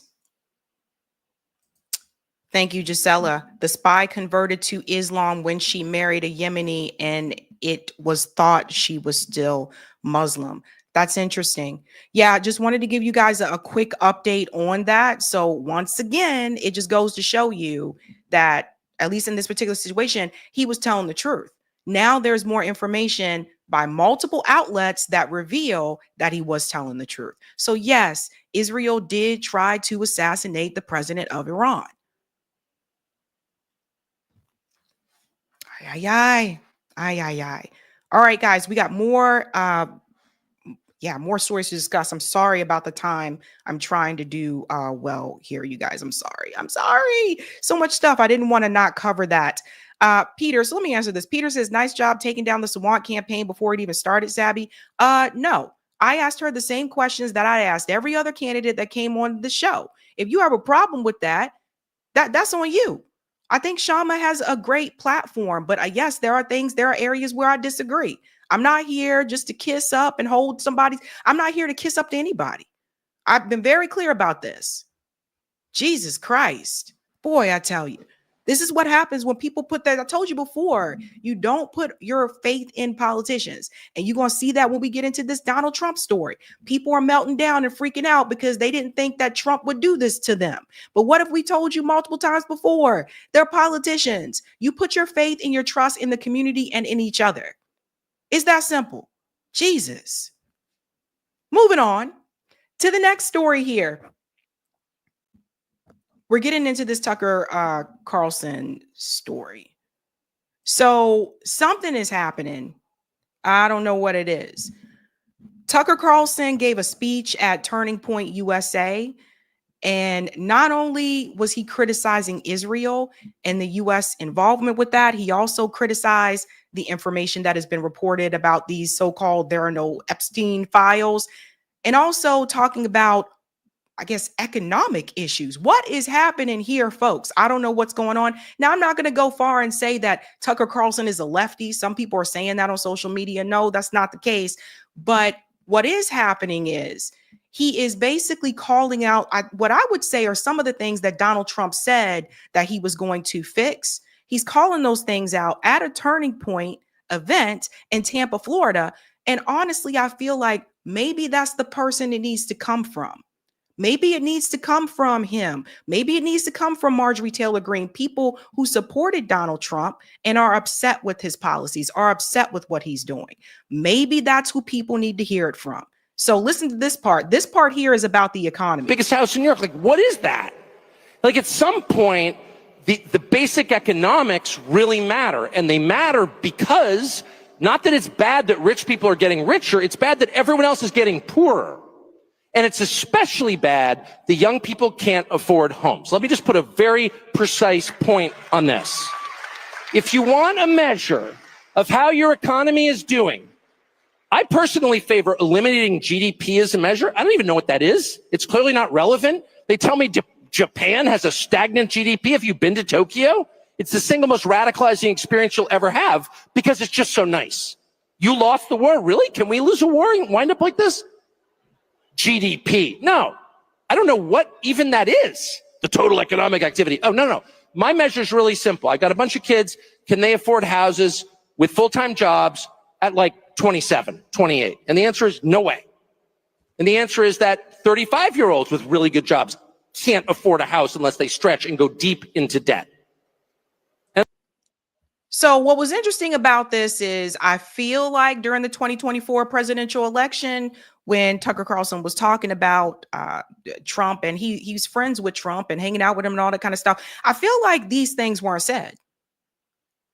And I think what is happening is people are starting to see, okay, we had Trump was president, Biden was president. Biden said he was going to heal the soul of America and all that kind of stuff. The economy, got worse. Trump's president, and people are like, hey, things still aren't adding up. That's because some of these issues, like being able to afford a home, right? The high rents, these have been problems for a long time. Prior to Trump, like I remember dealing with the high rent situation under Obama's presidency. Like that's how long some of these problems have manifested. So I think that's part of the problem. And I think the reality is most of us knew what the solution should be, but the politicians are not willing to do that because they don't answer to us. They answer to their donors. They answer to corporate America. When you saw what happened during the housing crisis, Barack Obama bailed out Wall Street. He didn't bail out the people who lost their homes and their generational wealth. You can start there. Let's continue. I just think that's a total disaster. That's a complete disaster. Why? Two reasons. One, if people don't own things, they don't feel ownership of the country they're in. And the country gets super volatile because people feel like they've got nothing to lose. When you have a lawn, trust me, you're thinking long term. Second, it's really hard to have a family without a house. It is. It's like super fun to live in an apartment if, there's like a bar downstairs, you're in a cool neighborhood. I'm in East Village. It's so cool. Try to have 3 kids. You're not going to have 3 kids there. You can't. Nobody wants to raise their kids in that neighborhood. Nobody wants to raise their kids in an apartment. People do it because they have to. Nobody wants to. And that's true. People don't want to. And there are some places in this country, like you guys know in California, I don't know anybody that's lived in California that's been able to own a home.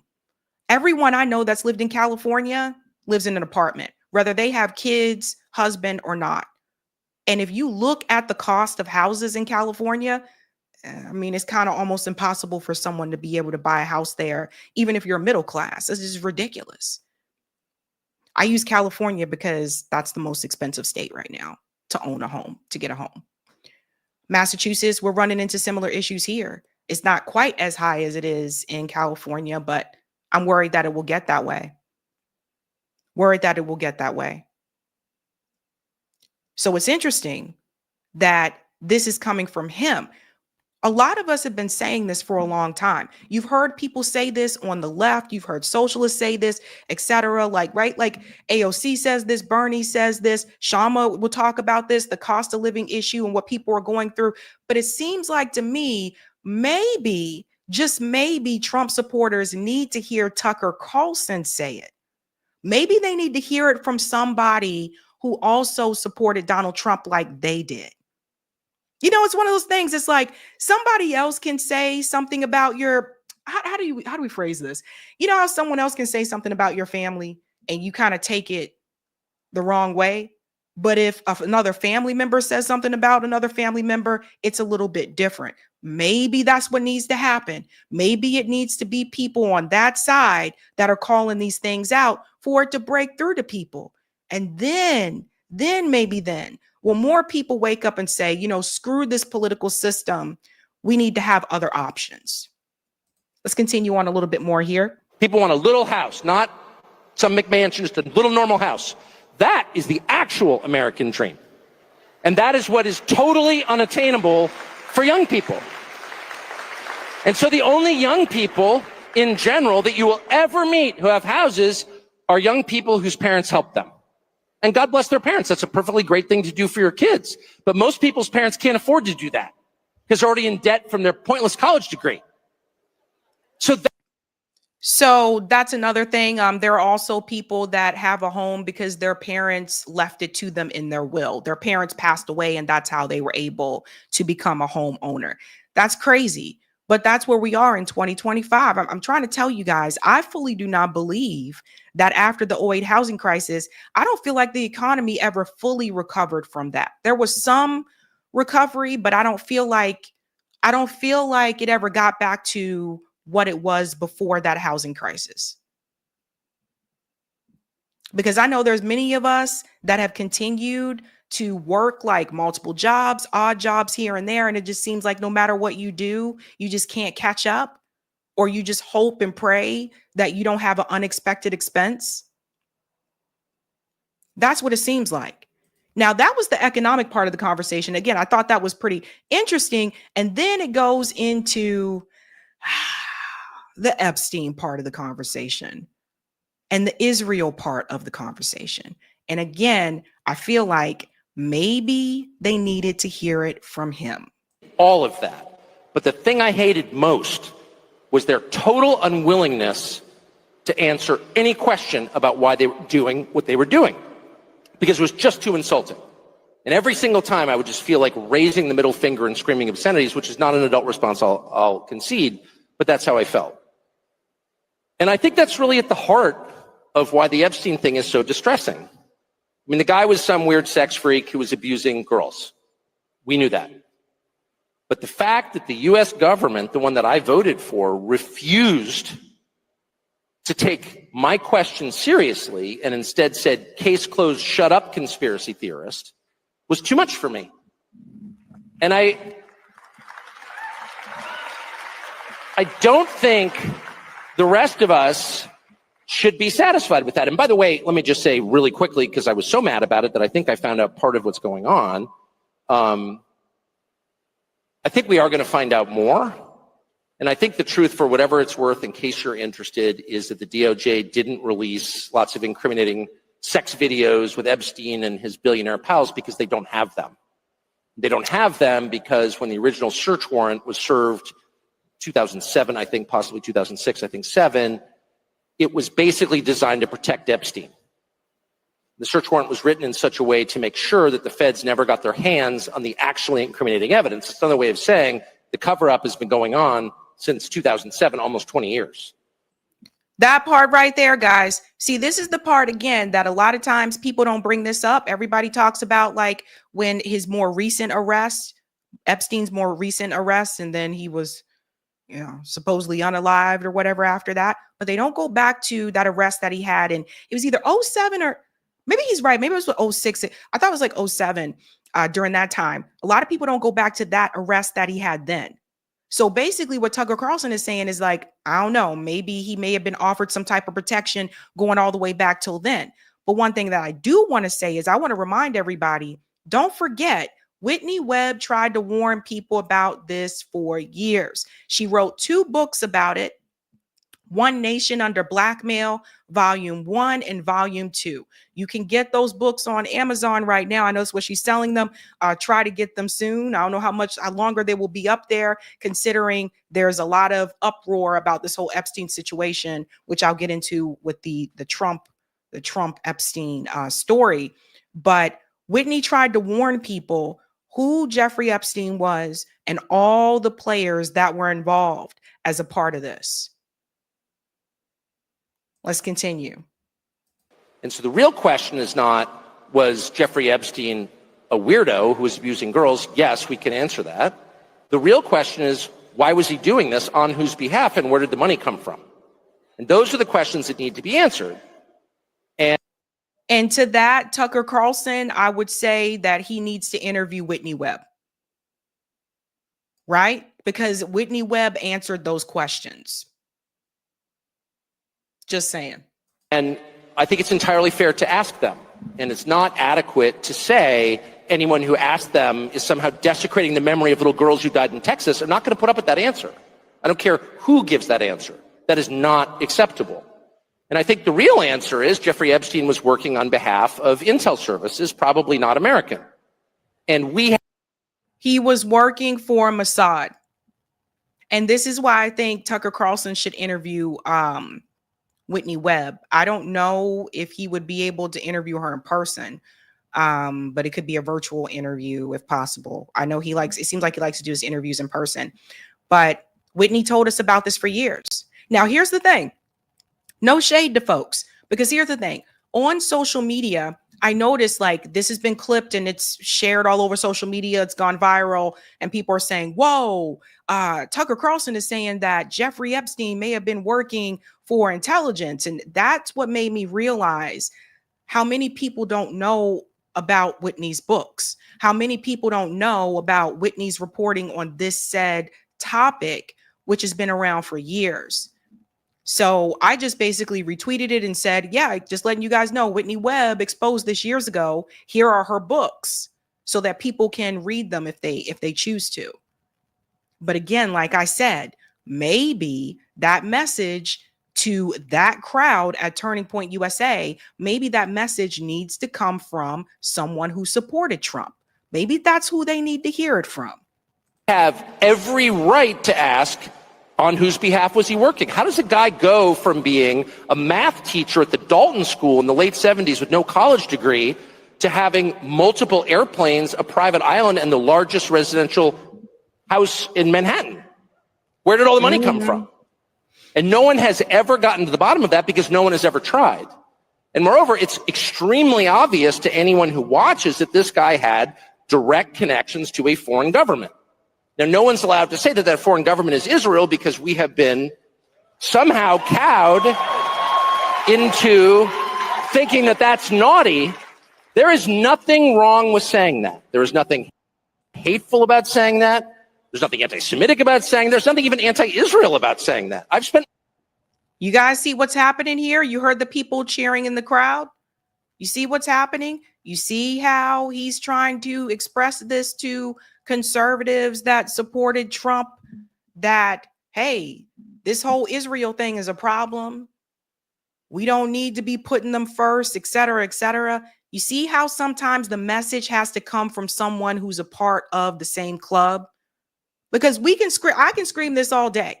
I can scream this at people, at coworkers that I know that supported Trump. I can scream this all day long. But the reality is, they're probably more likely to listen to someone if it's coming from someone that's a part of the same club as them. So maybe this is what needed to happen. My entire life, pretty much in Washington, where I knew and loved a number of people, including one very close person who worked at CIA. That has never prohibited me from saying, I think the CIA has done some horrible things, murdered a bunch of people, participated in the murder of a sitting U.S. president. It's got a whole trail of crimes. That doesn't make me a disloyal American. It doesn't make me anti-American in any sense. I was born here. My family's been here for hundreds of years. I love this country. That's why I live here. So criticizing the behavior of a government agency does not make you a hater. It makes you a free person. It makes you a citizen. You're allowed to do that because you're not a slave. You're a citizen. And you have a right to expect that your government will not act against your interests, and you have a right to demand that foreign governments not be allowed to act against your interest. Uh-oh.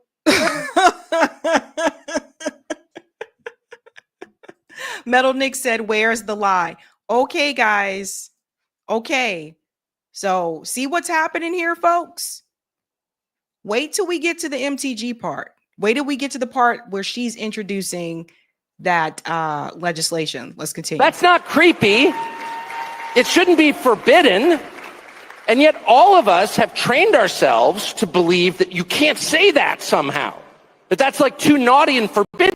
And the effect of making that off limits has been to create a lot of resentment, and I'll say it, hate online, where people feel like they can't just say, like, what the hell is this? You have the former Israeli prime minister living in your house. You have had all this contact with the foreign government. Were you working on behalf of Mossad? You know, that's what haven't we been saying? Like, that's what people have been saying. That's what a lot of people who were like, whoa, this guy is, we need to start asking some questions. So the theme tonight, again, is enough, because it's just like watching some people, I don't know, like they're pulling their teeth to try to find a way to defend Donald Trump from this. It's scary. It's appalling, right? But Whitney told us, Whitney Webb told us, these are Whitney's books. I shared these on Twitter, One Nation Under Blackmail, Volume 1 and Volume 2. So you can find out how all of this work together, ladies and gentlemen. And then there's another part here that he said that I also think is very important, where he said something about you can't serve two masters. This is interesting. I also refer to common sense when I say that no man can serve two masters. It's not possible. I only have one wife for that reason. You say to your wife, I'm gonna take another wife, but I'm gonna love you just as much. Nothing's gonna change. My wife's gonna look at me like, no, it's one wife. Because you can only really pledge your loyalty to one person or one country. That's just a fact. And there's also a sense, and this is relevant to me, and I know you're speaking about Israel, but it's not just Israel, to be honest. I think it's a huge problem. I think anybody, by the way, who serves in a foreign military should lose his citizenship immediately. There are a lot of Americans who've served in the IDF. They should lose their citizenship. I don't know if those people are leaving because of what he said or if they just had to go to the bathroom. I don't know. But this part here where he's talking about if you served in the IDF, then you should lose your citizenship in the United States. I mean, we talked about this before when JFK said that Israel should, or AIPAC, excuse me, should have to register as a foreign agent. Now, at that time, it was given a different name, but it became to be known as what we know today, which is AIPAC. And I agree that I think JFK was correct about that. Imagine how different things could have been if that would have happened, but we don't know because he was killed. And we got into this tangled web of a relationship of sorts with Israel to the point where we can't even have Congress members vote on legislation in a way that they know is morally right because they are bought by the lobby. That's how bad it has become. But he goes on to say that immediately. There are a lot of Americans who've served in the IDF. They should lose their citizenship. There's a lot of Americans who've served in Ukraine and they should lose their citizenship. You can't fight for another country and remain an American. period. Why is that wrong? What is wrong about what is said there? What is wrong about what is said there? We have been saying this over and over. It does not make any sense. This Israel first strategy, it does not make any sense. Now, here's the other part. I told you, people need to hear, sometimes people need to hear from their own people. Sometimes people need to hear from their own club. Marjorie Taylor Greene apparently is moving forward with her own venture here. Marjorie Taylor Greene mentions Israel nukes stating that she is entering amendments to strike $500 million more from nuclear armed Israel. So listen to this and I'll show you the tweet that she posted. I'm entering amendments to strike $500 million more for nuclear armed Israel. And it's important to say nuclear armed Israel because they do have nuclear weapons. This is not a helpless country. And we already give them $3.4 billion every single year in the state from the State Department, $3.4 billion every single year. They don't need another $500 million in our defense budget. That's for the American people's defense. That's for the defense of the United States of America and our borders. Israel, you can nuclear armed Israel. I think it's really important to phrase it that way. Nuclear armed Israel doesn't need $500 more million from the American people. Our government just bombed Iran on their behalf and destroyed Iran's nuclear problem. So I'm entering an amendment to strike $500 million more for nuclear armed Israel.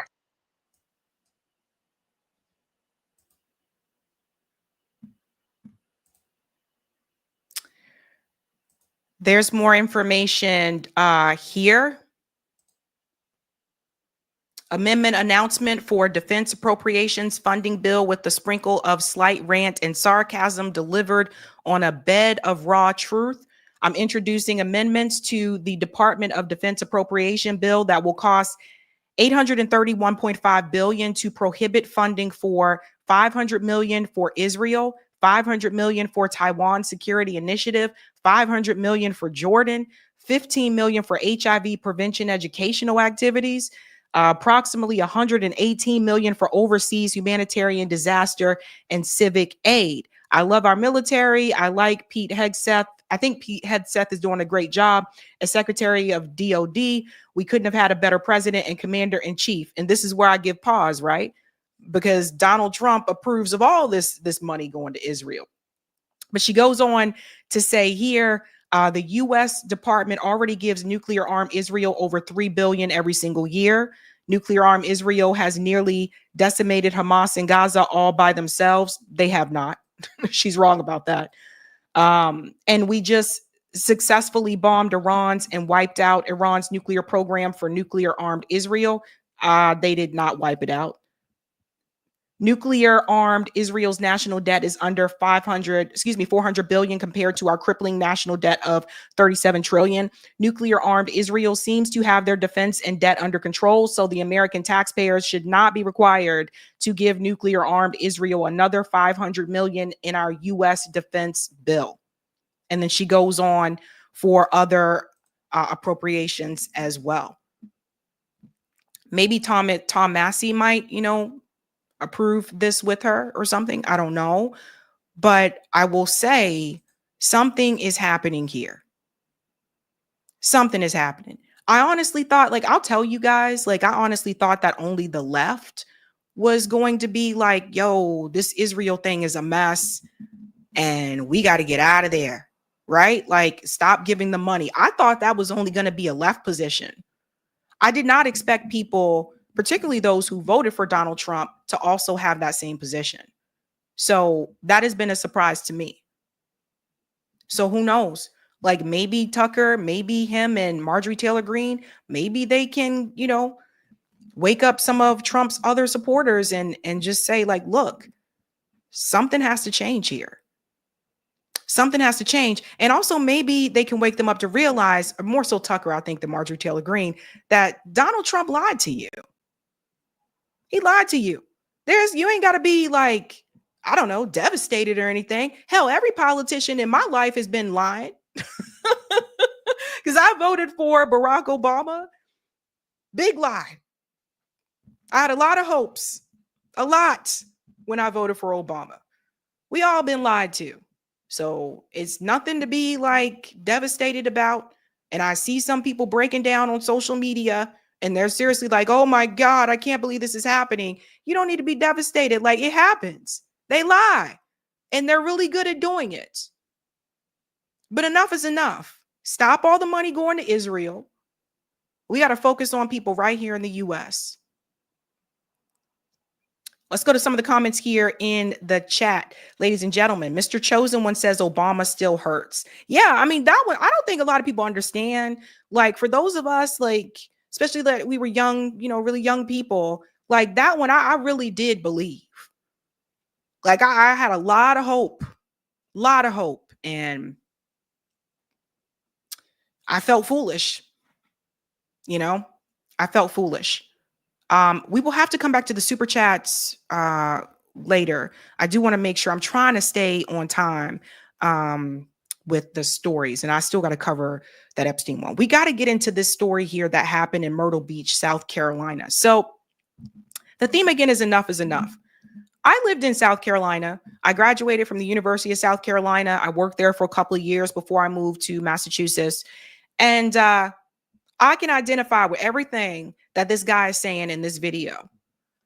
The restaurant that he is talking about, I didn't go to that restaurant, but it applies to some of the other restaurants in South Carolina. So apparently you guys got to hear this story. I do want this story to get more attention. Black pastor says that Salt and Honey Grill told him Black people are not welcome. This was in Myrtle Beach, South Carolina. Listen to this. He told my wife and I that Black people are not welcome in his establishment and that I can leave, and I'm barred from his restaurant. I'm down here in Myrtle Beach at Salt and Honey. I was so excited to get here because it's a TikTok sensation. I heard that the food was extremely good. And so my wife and I, we visit here, right here, Salt and Honey. And we ordered our food. My wife ordered a steak and eggs, and I ordered some eggs Benedict. And my wife sent back the steak because it wasn't cooked to her liking. So when the waitress took it back to the kitchen, the chef said, that's the way it's supposed to be. And they brought the same plate back to our table and said, you just have to eat it. That's the way it's supposed to be. Pause. Former waitress here. And I worked at a steakhouse. I worked at Outback Steakhouse. Whenever I had a table send back a steak or any portion of their food, what was supposed to happen is you're supposed to cook it to their liking. It doesn't matter if they wanted medium well, but they said medium. That's not important. You cook it to their liking, to what they want. Remember, they are paying for it. So just keep that in mind. A manager will come out with a new plate, a new steak, and new sides. The manager would not bring out the same plate and say, well, they said you got to eat it like that. So for those of us that worked in the restaurant industry, for those of us that waited tables, nah, bruh. No. Who heard of anything doing like that's so unhealth department? That's health department regulations, and I need to call health department on. You don't do that. If it's not cooked to my specification, then you need to prepare it the way that we asked for it. But that wasn't the topic, guys. The owner of the restaurant came to the table and said he Googled how a medium well steak is supposed to look, and that's the way it's supposed to look. And so after we were not satisfied, the owner of Salt and Honey down here in Myrtle Beach, South Carolina, he told my wife and I that Black people are not welcome in his establishment. Everybody heard that part, right? Let's go back a little bit. The owner of Salt and Honey down here in Myrtle Beach, South Carolina, He told my wife and I that black people are not welcome in his establishment and that I can leave, and I'm barred from his restaurant. We cannot continue to support establishments in Myrtle Beach or anywhere else that does not welcome black people and their money. Yeah, so you guys need to know about this. Salt and Honey Grill, don't go support him. That's simple. Now, some of you hearing this, you may be surprised at what he said, but I'm not. Again, I lived in South Carolina. You have to remember, for my friends that live in the Northeast with me, a lot of the racism that we deal with in the Northeast is covert. A lot of the racism down South is overt racism. So yeah, people will tell you that. And I'm going to show you a couple other examples to prove my point. I believe everything this man just said. Blatantly racist. Just blatantly open racist about it. The only thing he had to do was remake the state. But this gentleman told me that my wife and I was not welcome in his restaurant, that black people play with his money too much. Just wanted to let you guys know that. I hope this goes viral. I don't know his name because he wouldn't give me his name, but he is the owner. He's the owner of Salt and Honey Grill. So again, a waiter didn't tell him that. The owner told him they don't want you there. Sir Black here says on brand for Myrtle Beach, visited there once and never went back. The anti-blackness is thick there. I have no idea why black people patronize any restaurant there. Yeah, I'll tell you guys, like, if you've never been there, there's some stories about Myrtle Beach. There's some stories, but it's not just that restaurant, ladies and gentlemen. Not just that restaurant. When I lived in Columbia, South Carolina, there's a chain there called Maurice's Barbecue. Maurice's Barbecue, also known for being heavily racist. And I'll show you this as well. Here's another one. Sauce is boycotted and slavery is the issue. This was Maurice's Barbecue. This was September 29th, 2000. It goes on to say here, but it was the racial notions of its maker, not its heretical formula, that led to the banishment of Maurice's all-natural gourmet blend barbecue sauce from the grocery shelves of 6 major retailers in the Southeast in the last 2 weeks. Let's get into Maurice. And if any of you are watching, you know who Maurice is. FM goes, yep, Maurice. Yep, I remember when that came out.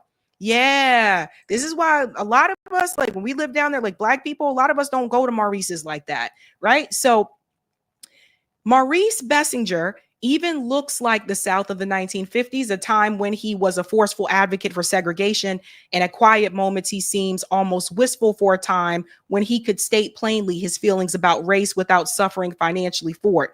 He went on to say, people say my restaurant never served blacks, but that's just not true.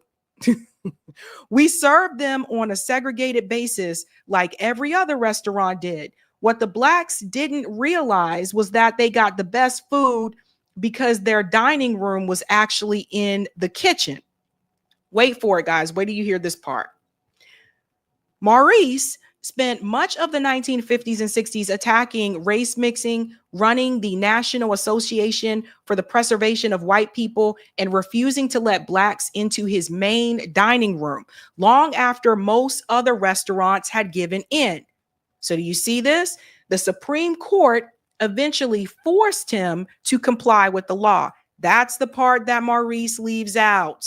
That yes, obviously there were Jim Crow laws, there was segregation in the South, but what he omits from that part of his interview is that after the other restaurants had already removed those segregated areas, he continued to do it. And that the Supreme Court had to get him to change what he was doing. Now, check this out.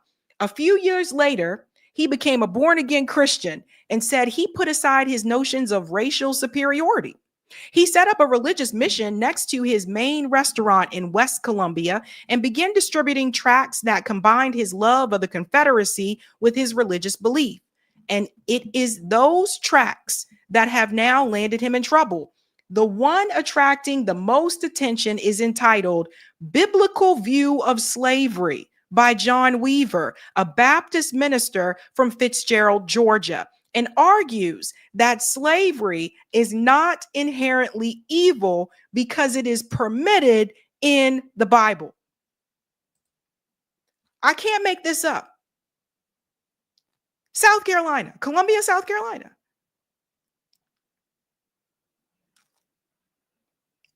It was overt. It's overt. It's in your face. Like, they don't try to hide it. They let you know they don't like you. They don't want to deal with you. They let you know. That was Maurice's barbecue. Now I want to show you another one with Maurice's. This is another one a lot of people may not know about. Former employees sue Maurice's Piggy Park Barbecue restaurant. A new lawsuit was filed. This was 2023. This has been going on. Nothing has changed. I'm trying to tell you.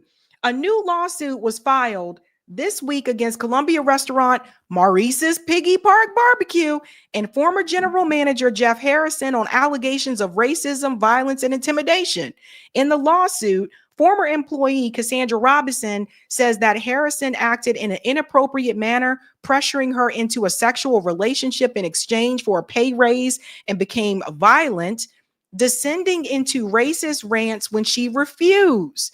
Robinson is represented by civil rights attorney Bakari Sellers, of all people. Bakari know about Maurice's too, of the Strum Law Firm, and Amy Gaffney of the Gaffney Lewis LLC. Additional lawsuits against Harrison and the company was filed last month by Damian Wooden, a friend of Robinson who allegedly physically threatened by Harrison and called derogatory names when he stood up for Robinson. So again, I believe everything that pastor said about that restaurant at Myrtle Beach. And here's another one. Again, white South Carolina restaurant manager who enslaved and tortured Black worker gets sentenced. This is real. This is real life. This is not, comedy or anything. This is real. These things really happened. 2019, a South Carolina restaurant owner was sentenced to 10 years in prison for enslaving, physically beating, and threatening a Black employee with intellectual disabilities.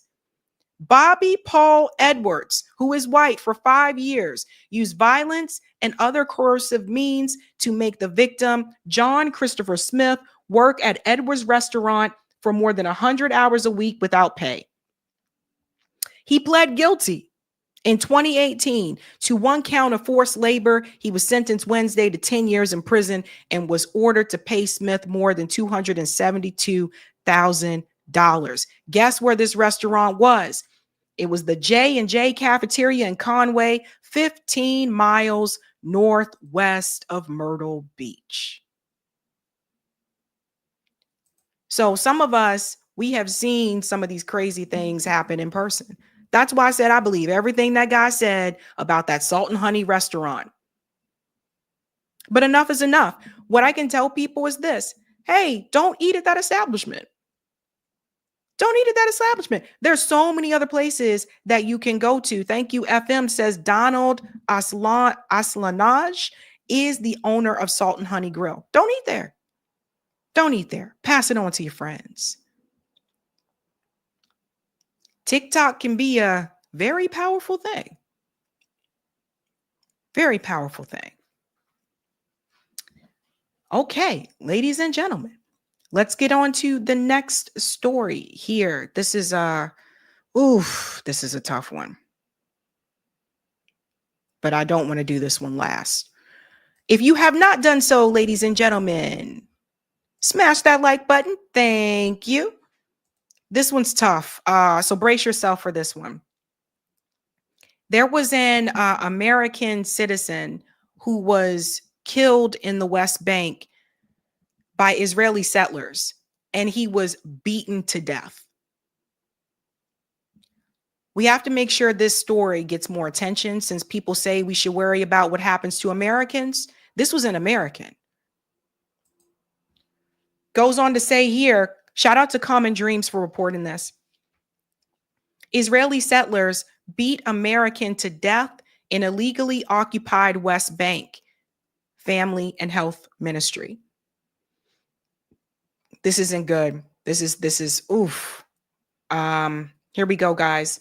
The Palestinian Authority Ministry of Health and Cousins of Saifullah Masalat, also known as Sai al-Din Kamal Abdul Karim Masalat, said Friday that Israeli settlers beat the dual U.S. Palestinian citizen to death while he was visiting family in the illegally occupied West Bank.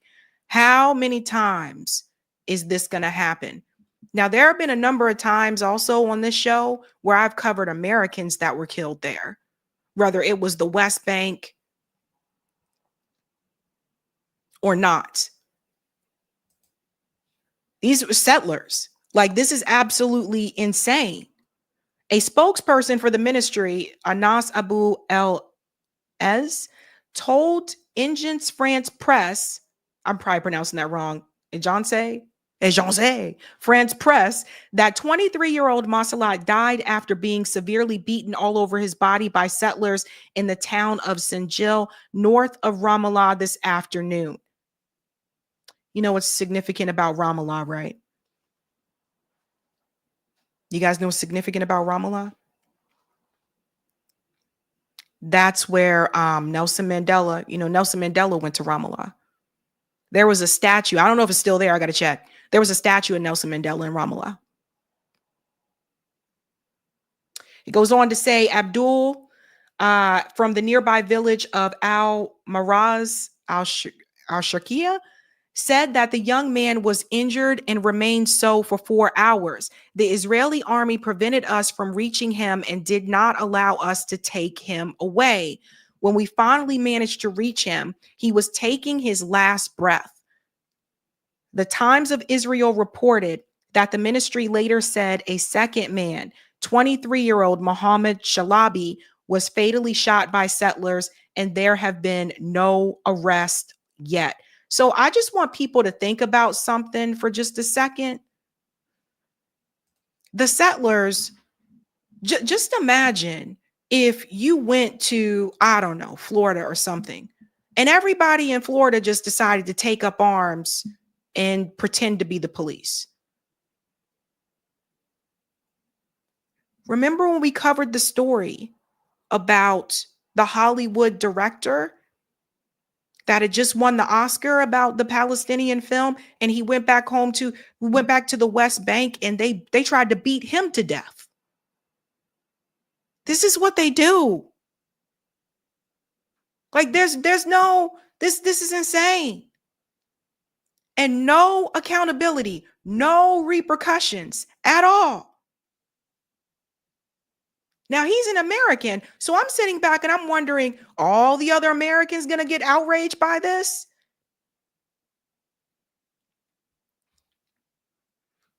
It's absolutely insane. Natalie said, yep, the West Bank is becoming a mini Gaza. Yes. And I don't want people to turn their eyes away from the West Bank, because I know a lot of the attention is on Gaza. I want people to understand what they're doing in the West Bank as well. The Israeli army said it was aware of reports of the incident and that it was being looked into by Shin Bet Security Service and Israel police. Yeah, everything's always being looked into, right? Always being looked into. Let's go on here. Ziteo's Prim Thakur spoke with two of Masalat's cousin, Fatma Mohammed, and another granted anonymity due to safety concerns. They said he grew up in Port Charlotte, Florida, and arrived in June to visit family in the Palestinian town of Al-Mazraz Ash-Sharqiya. So he's from Florida. So to all the Florida peeps, that's where he's from. This is so sad. That's why I have to end this story on a positive note, because this is so sad, because this really makes me feel some type of way. It really makes me feel some type of way. Muhammad described Masalat as one of those kids that everyone loves with a beautiful heart, a sweet, gentle kid, very genuine. In Florida, he helped run a family ice cream shop, a place where his personality shone through, his family members said. Muhammad and the other family source said that the entire Palestinian town where the family is from is devastated. There is no justice there. You can't call the police. You can't call the Israeli government. The murderers just walk away. This is why. And this is why. And I guess, I get some of what Kshama, was saying about the Israel thing, but I personally have no intentions of trying to work in that area. There is no accountability to the settlers, just like the IDF. There is no accountability to the settlers who just walk through the West Bank, take people's homes, kill them, beat them to death. No accountability. It's supremacy on steroids because they have been brainwashed since they were kids that the land belongs to them and you should not be there. This is why I don't understand how any American can support Israel.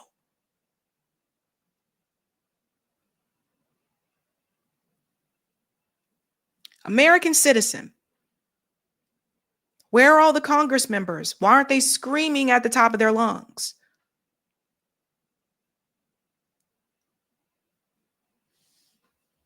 When we say enough is enough, we do have to shout out those that are trying to make a difference. There is another freedom flotilla heading out. This one's heading out to Gaza. Chris Smalls is a part of this effort. So the last flotilla that was stopped by Israel, that's not the last one. We got another one going out. We have people trying to make a difference. And there are more Americans also that have joined this one. Check it out.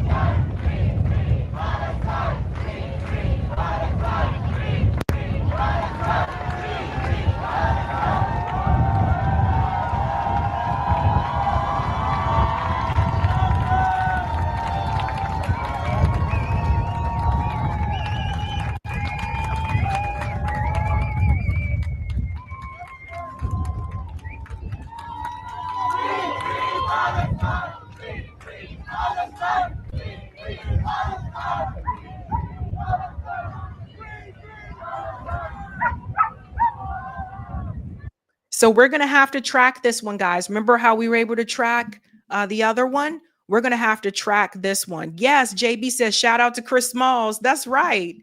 That's right. And I'm going to say something about this in just a second, too, about Chris Smalls, because he really didn't have to do this, right? He really didn't have to do it, but he decided to. So they are off. They are setting sail there. And here's Chris Smalls here. All eyes on the Hondola. Onward to Gaza. Let me say something. Through time, you find out who's a real one and who's not. Chris Smalls is a real one. Chris Smalls, after he was able to win the unionization against Amazon at the Staten Island location in New York, he was invited onto all these different shows. He went on to, mainstream media. They brought him all over the place. They put him on the cover of magazines, etc. I think they wanted him to write a book, all these different things. After that, Chris Smalls could have just tried to get as much money as he could from doing what he did and just faded into the sunset. He didn't have to come out and keep fighting. He didn't have to go to other companies across the United States to try to help them unionize. He didn't have to do any of those things. He don't have to do this right now. And that's the point that I'm trying to make. As time goes by, you start to notice the real ones. You start to notice the people that are like, no, I am serious about this. And we need to have solidarity. We need to help people. We need to do yada, yada. Chris was serious about that. And look at what he's doing now. He didn't have to do these things. He didn't have to go to Cuba. He didn't have to go, help all these other companies, the unions that were trying to strike. He didn't have to do that. He could have just, and what most people would have done, he could have just collected his money and did what he had to do. Collected his money and just faded into the sunset. Wrote books, given speaking engagements, and just chilled. That's a real one. So I know the story about the American killed in the West Bank. I know that's a sad story, and that was a tough one. But what I do want you to know is that people are still fighting. So shout out to Chris Smalls and all the other peeps aboard the Handela, and we'll be watching. I know, Danny, tough story. Yeah. And I don't like to end with the bad stories. Like I don't like to end on that note. We can go to part 2, Eric. Cause it's just, that's a tough one. That's a tough one. Okay. We finally get to this, the last one. Yes, this last story. Okay, ladies and gentlemen, let's do this. Okay. Let's do this thing. So Donald Trump is melting down in real time on social media. And I don't know, man. It seems that some of the Trump supporters aren't buying it. They are not buying this cover up for Jeffrey Epstein. It turns out that some of Donald Trump's supporters actually did care about those victims getting justice and taking down the creeps that were trafficking these women. Who would have thought? Turns out they actually did care about that, unlike Donald Trump. Because you see, what's happening now is Dan Bongino, he is considering resigning from the FBI. And there's already talks so far. I'm going to show you in just a second. Some people believe that he already left. He is considering resigning because he had this heated confrontation with Pam Bondi over the Epstein files. So first of all, let's push back on this a little bit. First of all, what heated conversation? They all signed off on it. So what Dan Bongino's trying to do is he's trying to put the blame on Pam Bondi. She's the scapegoat. Everybody point at Pam. Let's blame her for everything. But I want to remind you here again, all parties signed off on it. You can see this here from Real Patrick Webb. Breaking, Deputy AG Todd Blanche denies any disagreements between Pam Bondi, Kash Patel, and Dan Bongino over the Epstein case, claiming that all parties signed off on it. Well, what do you know? Right? So Dan got people yelling at him and pointing fingers at him. And he's like, oh my God, let me try to remove myself from this situation as much as possible. And apparently there are rumblings that he may have already left. He may have already left his position, but didn't announce that he resigned. Check this out here. This is from Emily Jasinski. Yeah, Emily from Breaking Points. This isn't just gossip. As of right now, it appears Bongino is on his way out though one source cautioned people's minds can always change. So that's what Emily was saying, that one of the sources is saying he may already be out and he's just not saying anything about it, right? I don't know. But the whole let's blame Pam Bondi thing, apparently people weren't buying that as much, right? And then you got people coming out saying all of you guys signed off on it anyway. So it was theater. Now you still have people like Laura Loomer coming forward and saying, Pam Bondi, this is all your fault. My name is Pam Bondi, and I'm the Attorney General of the United States. And let me tell you, Ainsley, let me tell you, Peter, those Epstein files were delivered to my office in a dump truck, in a big FBI dump truck. And there's a lot of real powerful men on those lists. And there's a lot of really powerful people, I'll tell you, Sean, who are about to take private jets out of our country. But I'm Pam Blondie, the best attorney general you've ever seen in this country. And I'm going to hold these people accountable. Oh, well, golly, Sean, I guess I misspoke when I said the files were on my desk. I guess I misspoke when I said that the files were going to be delivered in a dump truck. I mean, every day it's another story with this woman. And it's not just me. Look, I'm going to play the video clips for you tonight, and we're going to go through the timeline, and you're going to see yourself. But the problem is we are witnessing a Fox News cabinet. It's like a reality TV cabinet. And everybody knows I love President Trump. I support President Trump. I think a lot of his cabinet picks are great people. So that's something I wanted to call out right there, right? Pam Bondi isn't doing anything that Donald Trump doesn't want her to do. Notice how she made sure to say, I like President Trump. I support President Trump. He's not doing anything that she's not doing anything that Donald Trump doesn't want her to do. None of that. So all these people pointing fingers at Pam Bondi like, bam, bam, bam. Who's her boss? Who can fire her? Because they don't want to point fingers at Donald Trump, right? Don't want to point fingers at the Don. However, I just want to remind you what Donald Trump said about the Epstein files. Listen to this. Would you declassify the 9/11 files? Yeah. Would you declassify JFK files? Yeah. Would I you? I did a lot of it. Would you declassify the Epstein files? Yeah, I would. All right. I guess I would. I think that less so because, you don't know it. You don't want to affect people's lives if it's phony stuff in there, because there's a lot of phony stuff with that whole world. But I think I would, or at least. Do you think that would restore trust? Help restore trust? Yeah, I don't know about Epstein so much as I do the others. What an odd thing to say. I didn't know you were going to be talking about this. Yeah. Notice that? All of a sudden when Epstein comes in, I don't really know about that one, and da-da-da, and I don't really know. Ooh.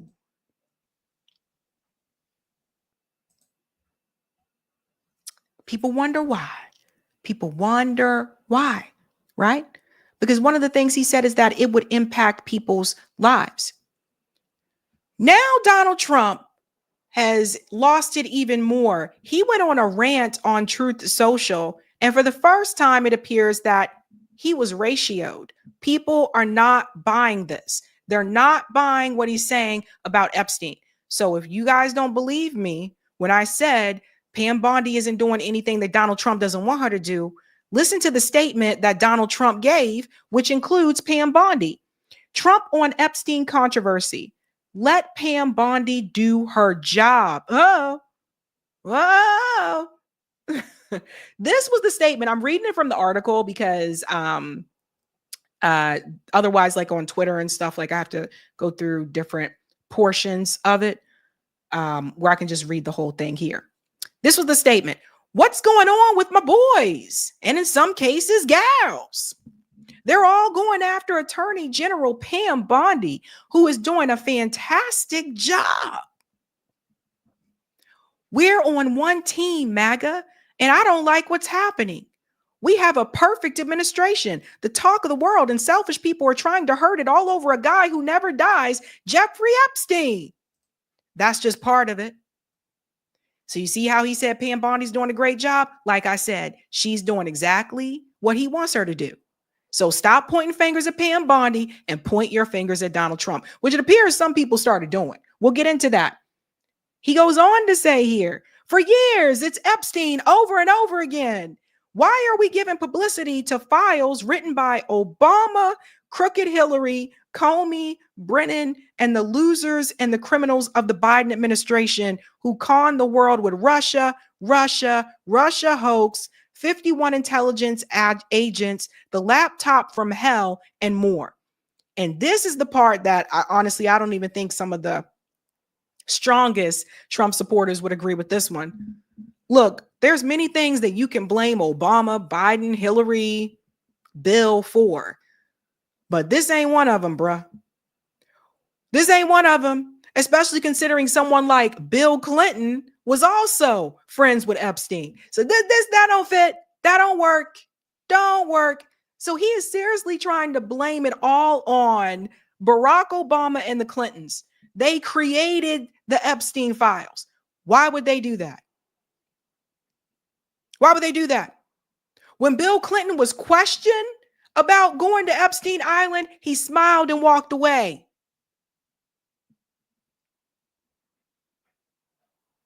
You got to be kidding me. What does that say to the victims? Let's continue. Lost his damn mind. They created the Epstein files, just like they created the fake Hillary Clinton, Christopher Steele dossier that they used on me. And now my so-called friends are playing right into their hands. So pause. First, you said there were no Epstein files. Let's get this together. Yeah, we'll release the files. Nope, there are no files. Now you're saying there are files and they were created. Which is it? Follow me down this road, peeps. Follow me down this road. Okay? Let's continue to go on. Trump wrote in the Post referring to FBI's probe into the alleged ties between Russia and Trump's 2016 campaign. Why didn't these radical left lunatics release the Epstein files? If there was anything in there that could have hurt the MAGA movement, why didn't they use it?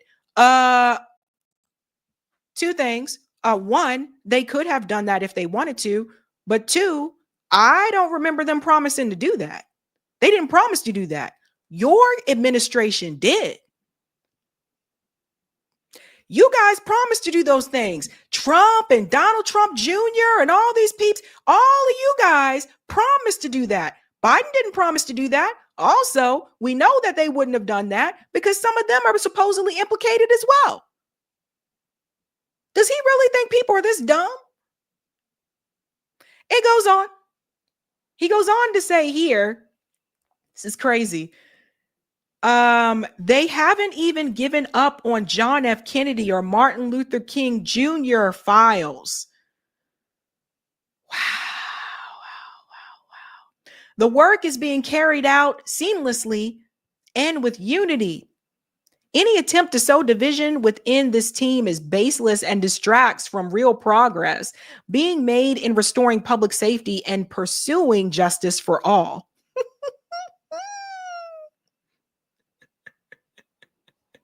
Let Pam Bondi do her job. She's great. The 2020 election, he goes into that. We can't really repeat that here on YouTube, but he goes into the 2020 election. And then he says, that's what she is looking into as AG and much, much more. 1 year ago, our country was dead. Now it's the hottest country anywhere in the world. The president said on Truth Social.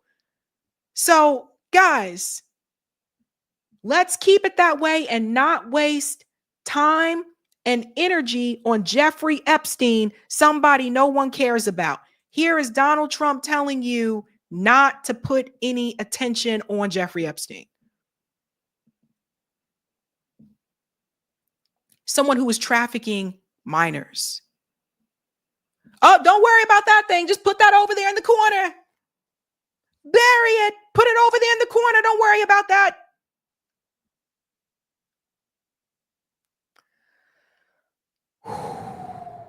Crazy stuff, guys. It's insane. Trump in the Truth Social Post also goes on to say here, Kash Patel and the FBI must focus on investigating voter fraud, political corruption, Act Blue, the rigged, and he goes into the rigged in 2020, arresting thugs and criminals, except for that one. Instead of spending month after month looking at nothing but the same old radical left inspired documents on Jeffrey Epstein. So the people who frequented Jeffrey Epstein's island and his company were on the right and the left. So now he tries to say this is a radical left thing. Does everybody see how crazy this sounds?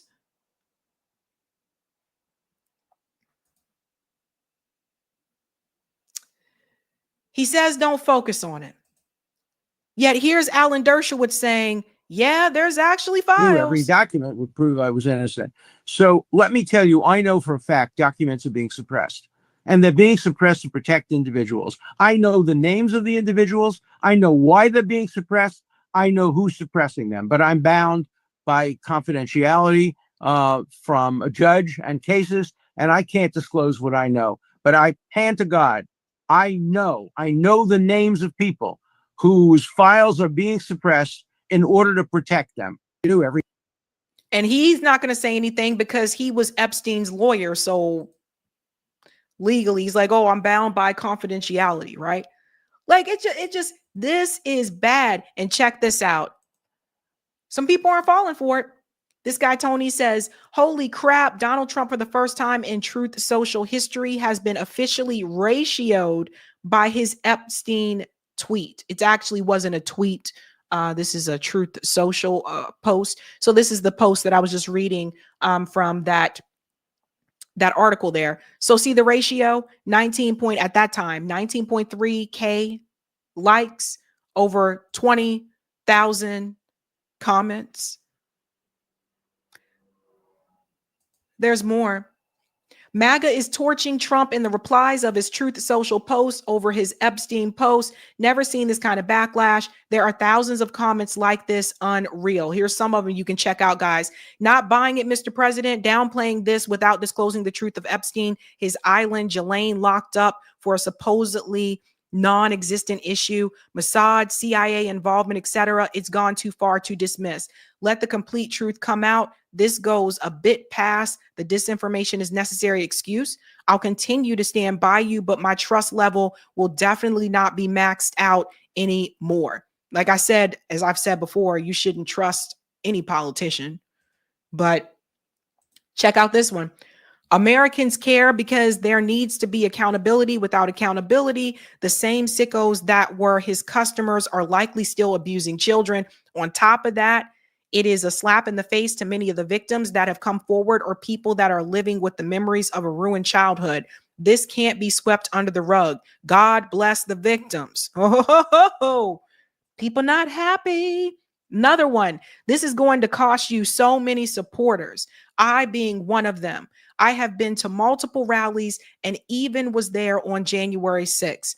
This is one of the main things that needs fixed. Our two-tiered system of justice needs to end. We, the people, are tired of it. They can't be charged with child trafficking without there being perpetrators. Alan Dershowitz, who was accused of being one of them, has seen the list when he went to defend himself. We want the guilty to pay. So you guys see what's happening here? Yeah, enough is enough. I've seen people are burning hats. They burning hats out here, fam. They burning hats. I said, you ready to drive? They're telling me. I gotta mute it because of the music.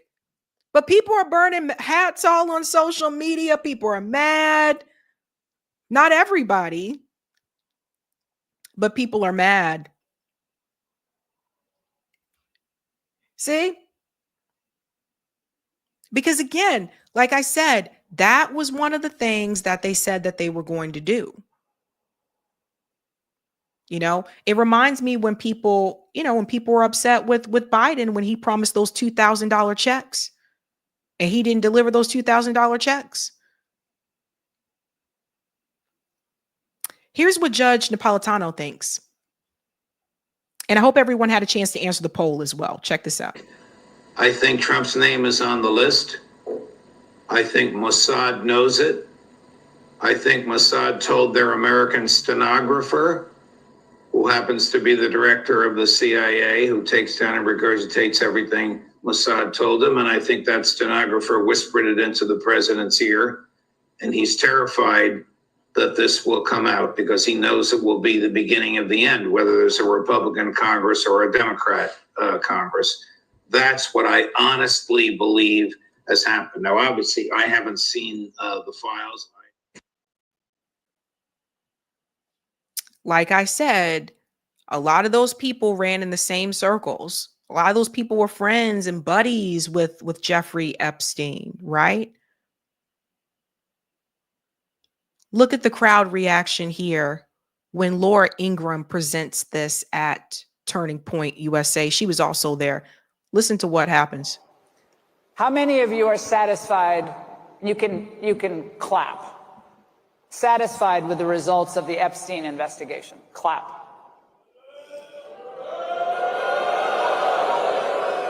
Okay, I told you to clap. You guys aren't listening. I'm not going to grade you on a curve. So I was going to get to that. How many of you are not satisfied with the results of the investigation?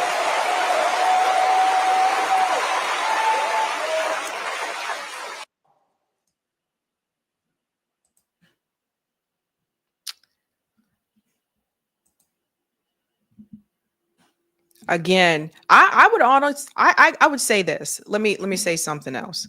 I would honestly say, had they not stressed this was something that they were going to do, had they not been so, I don't know, promising about it, maybe people wouldn't have been pressing the way that they did. But you did, you said you were gonna, and then and then it's just his reaction the last time we discussed when he said that, stop talking about it. Why are you bringing this guy up again? Are you talking about Epstein? Are you bringing this guy up again? Why are you talking about this guy again? The same people, the same administration that's telling you, we got to stop the crime. We got to go after the criminals. We got to cut back, get cut back on the crime and the gangs and all that kind of stuff. They don't want to go after the biggest gang of all. And that's the billionaire class that can be even more corrupt and cruel and vindictive and can traffic people, apparently, with all the money and the resources that they have. And for those who are upset and angry about this is why I speak to again. That's why I say you should not make a politician your hero. I saw people share pictures of Trump in Superman's costume and all this type of stuff saying our hero, our leader, You putting all your energy and your trust into a politician instead of putting that energy into yourself and your community and doing for your community. Because say what you want about me. Say what you want about those of us at RBN, but we do mutual aid. We organize, we help people within our community. I host mutual aid workshops to show you how to do it too. But what you won't see me do is you won't see me make a politician my hero because I've been there. I did that. That was Obama for me. Wealthy people are going to protect wealthy people also. The billionaire class is going to protect the billionaire class. And they sure as hell not going to let all their buddies go down. Donald Trump ain't gonna let his buddies go down. That's just a matter of fact. Now they'll throw poor people in jail. They'll protect their rich friends. Don't put your trust in a politician. Don't put your hope don't put your faith in a politician. Let's see that poll. I wonder how many people said all of the above. Oh, interesting. Thank you for the poll. Why do you feel Trump is blocking the Epstein files? 22% said he's on the tapes. 8% said he was told to. 6% said he's protecting his friends. And 64% said all of the above. That's 2,545 votes. Interesting, ladies and gents. Interesting. Okay. Eric, are you going to be, I think Eric's going to come on and do the super chats because I'm over time and it is time for me to skedoodle. I'm sorry, guys. Yeah. I wasn't prepared. I wasn't planning on doing that other story. But yeah, I was not planning on doing that other story, but that was breaking news. So I wanted to go ahead and cover that, but sorry. All right. We are all good. Eric, you know how to end it, right? Yeah. All right. I'm going to take it over from here. Thank you. Bye, guys. See you Tuesday evening. All right. Yeah, so we got a good number of chats built up. Here, let me put this. Oh, there we go. Sorry, just messing with my screen here. Here we go. Yeah, so let's see. Yeah, so it's been quite an interesting show. Let's see what we had built up in the super chats. And a lot of these super chats will go back to from when the Kshama interview was on. and whatnot. So go back to that. Like, for instance, this one from Roger saying about Kshama, saying she's running against the guy who founded capitalism. Now, I actually get your joke there, Roger. He's actually doing a riff on Adam Smith, who's the name of the corrupt Democratic Party politician that Kshama Sawant is running against, and Adam Smith is also the name of the guy who's kind of credited with founding capitalism. So there you go. Thanks, ACAB, for being a member for 24 months. Who says AOC is an absolute con. We hear you. And thanks for the super chat, Kenman, who says, I don't care about the workers in Israel. Yeah, talking about the strategy question with Kshama about strategizing with workers in Israel versus boycotting and sanctioning. And I mean, I don't know. I think both of these questions, with the whether you're talking about BDS or if you're talking about reparations, it kind of can come down to a concept of red lines, right? If there are certain red lines that we really just need to be strong on as a movement and not be making excuses, about, is kind of would be my view on it. And BDS and fully cutting financial ties with Israel, period, should be one of those kind of red line issues. And reparations should be just one of those obvious debt. The debt is owed issues, and they're just straight up justice issues that, if you ask me, we just need to be strong about as just cornerstones or touchstones of our movement. And thanks for this one, Roger Meadows. $25 way too low. It needs to be $45. I think he's talking about what the demand should be from minimum wage. And if you look on 11demands.org, I think what we get into on there is we sidestep the minimum wage issue to be saying, what we need to be demanding is a minimum standard of living with all the things for everyone in this country, and get away from, whether we're talking about, this number or that number. I mean, it's just, everyone should have, a home, healthcare, education, food, all those things.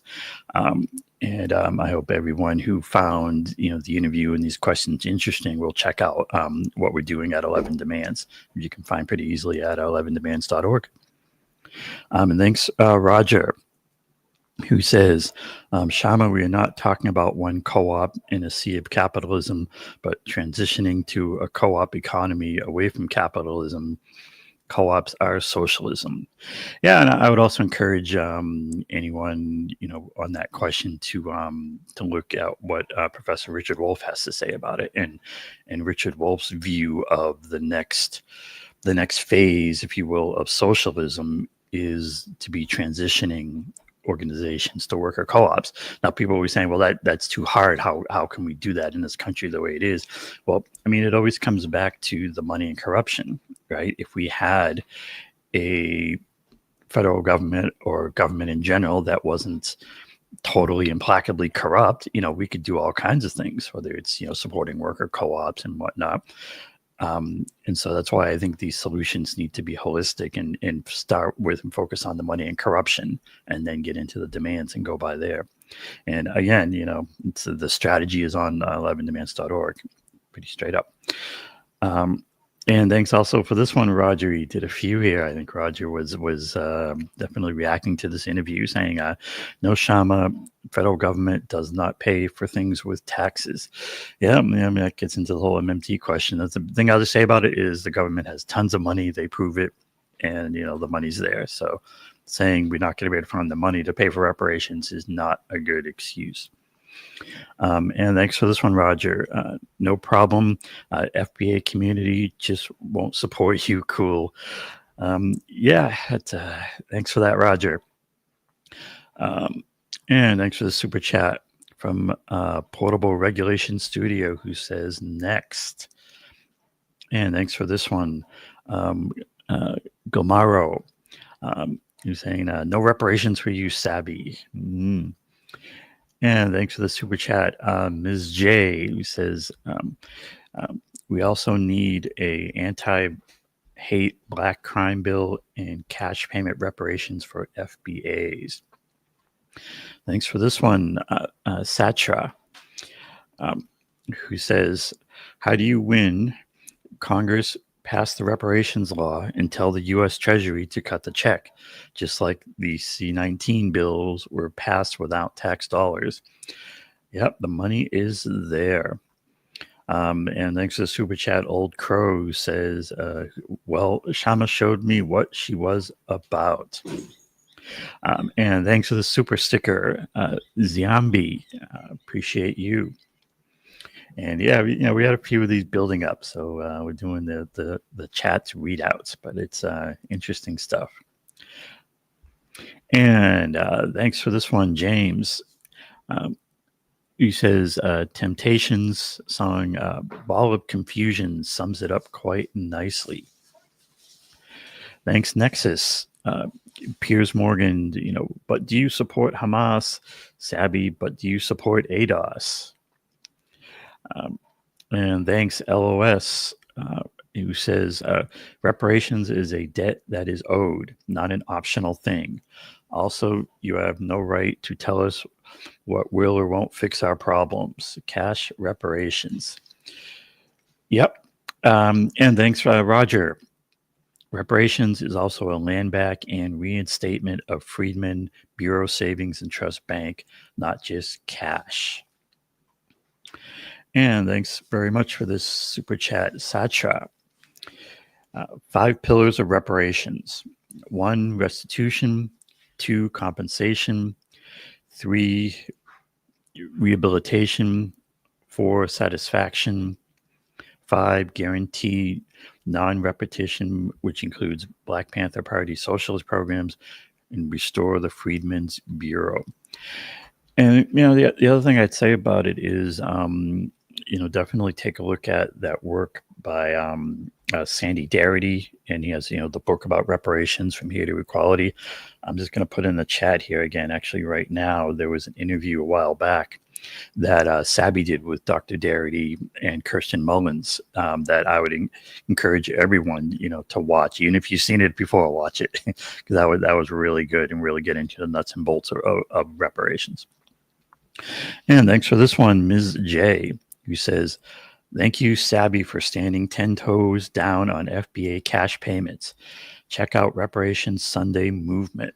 # lineage-based reparations. Thanks for that. And thanks for the super chat, Kevin Wayne, who says, Friday night, Norton was on Haiphong. I asked about Brazil's censoring X. Ben was passionate in supporting Brazil, writing a blog post we'll send to you. All right. And thanks for this one, Demi Dixon, who says, I get that Kshama is used to wins in Seattle, but why can't she use her campaign to build momentum for reparations so the working class can become more educated on the issue? And I mean, that is a thing that, leaders do. I mean, leaders don't say, we'll jump on something when it becomes a big thing. I mean, leaders educate people and lead things into becoming a big thing, into becoming, what's on the agenda.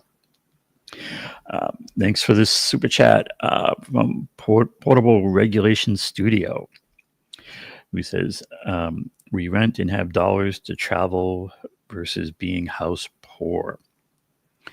And thanks, Anaya, who says, there's no ants on stage because he ate and left 0 crumbs. Right. And thanks to the super sticker, Gisela, appreciate you. And thanks to the super chat, Roger. This one's from the South Carolina story. Roger's reaction is to say, now that's my type of racism. Tell me up front. And thanks, Unemployed Scholar, who says, U.S. citizenship doesn't matter if you're brown or black from outside the U.S., especially in Florida. And Roger, thanks. He says, sounds like the dog was trying to say free, free Palestine. Yeah, during that interview. during that video about the next Freedom Flotilla to Gaza, and good luck to them. I hope these things keep happening, right? And we actually can maybe see some change. Thanks for the super sticker. Thanks for the super sticker, Chief Raka. Very generous. This one, appreciate you, and also this one, thank you very much, from Chief Raka again, who says, one more time, keep pushing and teaching. And thanks, Roger, who says, looks like we got to the bullet on Fifth Avenue where he actually loses support. Laura Looney, you got his number, call him and tell him to tell Pam to release. Yeah, I think Roger referring to what Trump used to say. He could unalive someone on Fifth Avenue and still have support and get elected. And maybe Trump's finally found that third rail that even the MAGA people will leave him about. And thanks for this one, Anna Jackson, who says, murder on the Orient Express. They all did it. I get you, Anna. Yeah, that if they're all in on it, there's the comment. And watch a version of Murder on the Orient Express if you don't get what Anna means. It's a good big finish. But yeah, they're all they're all in it. It's a big club. It's about billionaires at the top pulling the strings. It's about interests, right? There's the interests of the billionaires versus the interests of the working class, the 99%. And those interests are not the same. The billionaires want to keep the grip going, keep enriching themselves, whereas the working class, our interests are to have a fair and just and non-brutal society who says, that works for everyone. And so what you have to ask of any politician is which of those interests are they operating in? And right now, every member of that uniparty is working in the interests of the billionaires. I think that's a key insight that needs to be part of any successful movement. It's the money and corruption, and we need to demand better and get in the streets, literally, and demanding an end to it. Thanks for the super sticker, Franchos. Appreciate it. Appreciate you. And you've got one more on the board here. Thanks to Corey Brown for being a member for 12 months. And with his special 12-month super chat, he said, Sabby, what Trump is saying is the Epstein started in 98 under Clinton, and all politicians have participated. Yeah, I mean, I think that, certainly fits into, the whole thing of it being a big club. And yes, I'll finish with just saying that, right? It's the old George Carlin thing. It's a big club, and we, the 99%, are not in it. We're trying to do something here at the show, and with 11 demands, I'll say it one last time, 11demands.com. And now I just have to figure out how to finish this show off because we are calling it a show. Next show will be on Tuesday. We'll see you then, either on Tuesday or Friday, either on Tuesday or Thursday.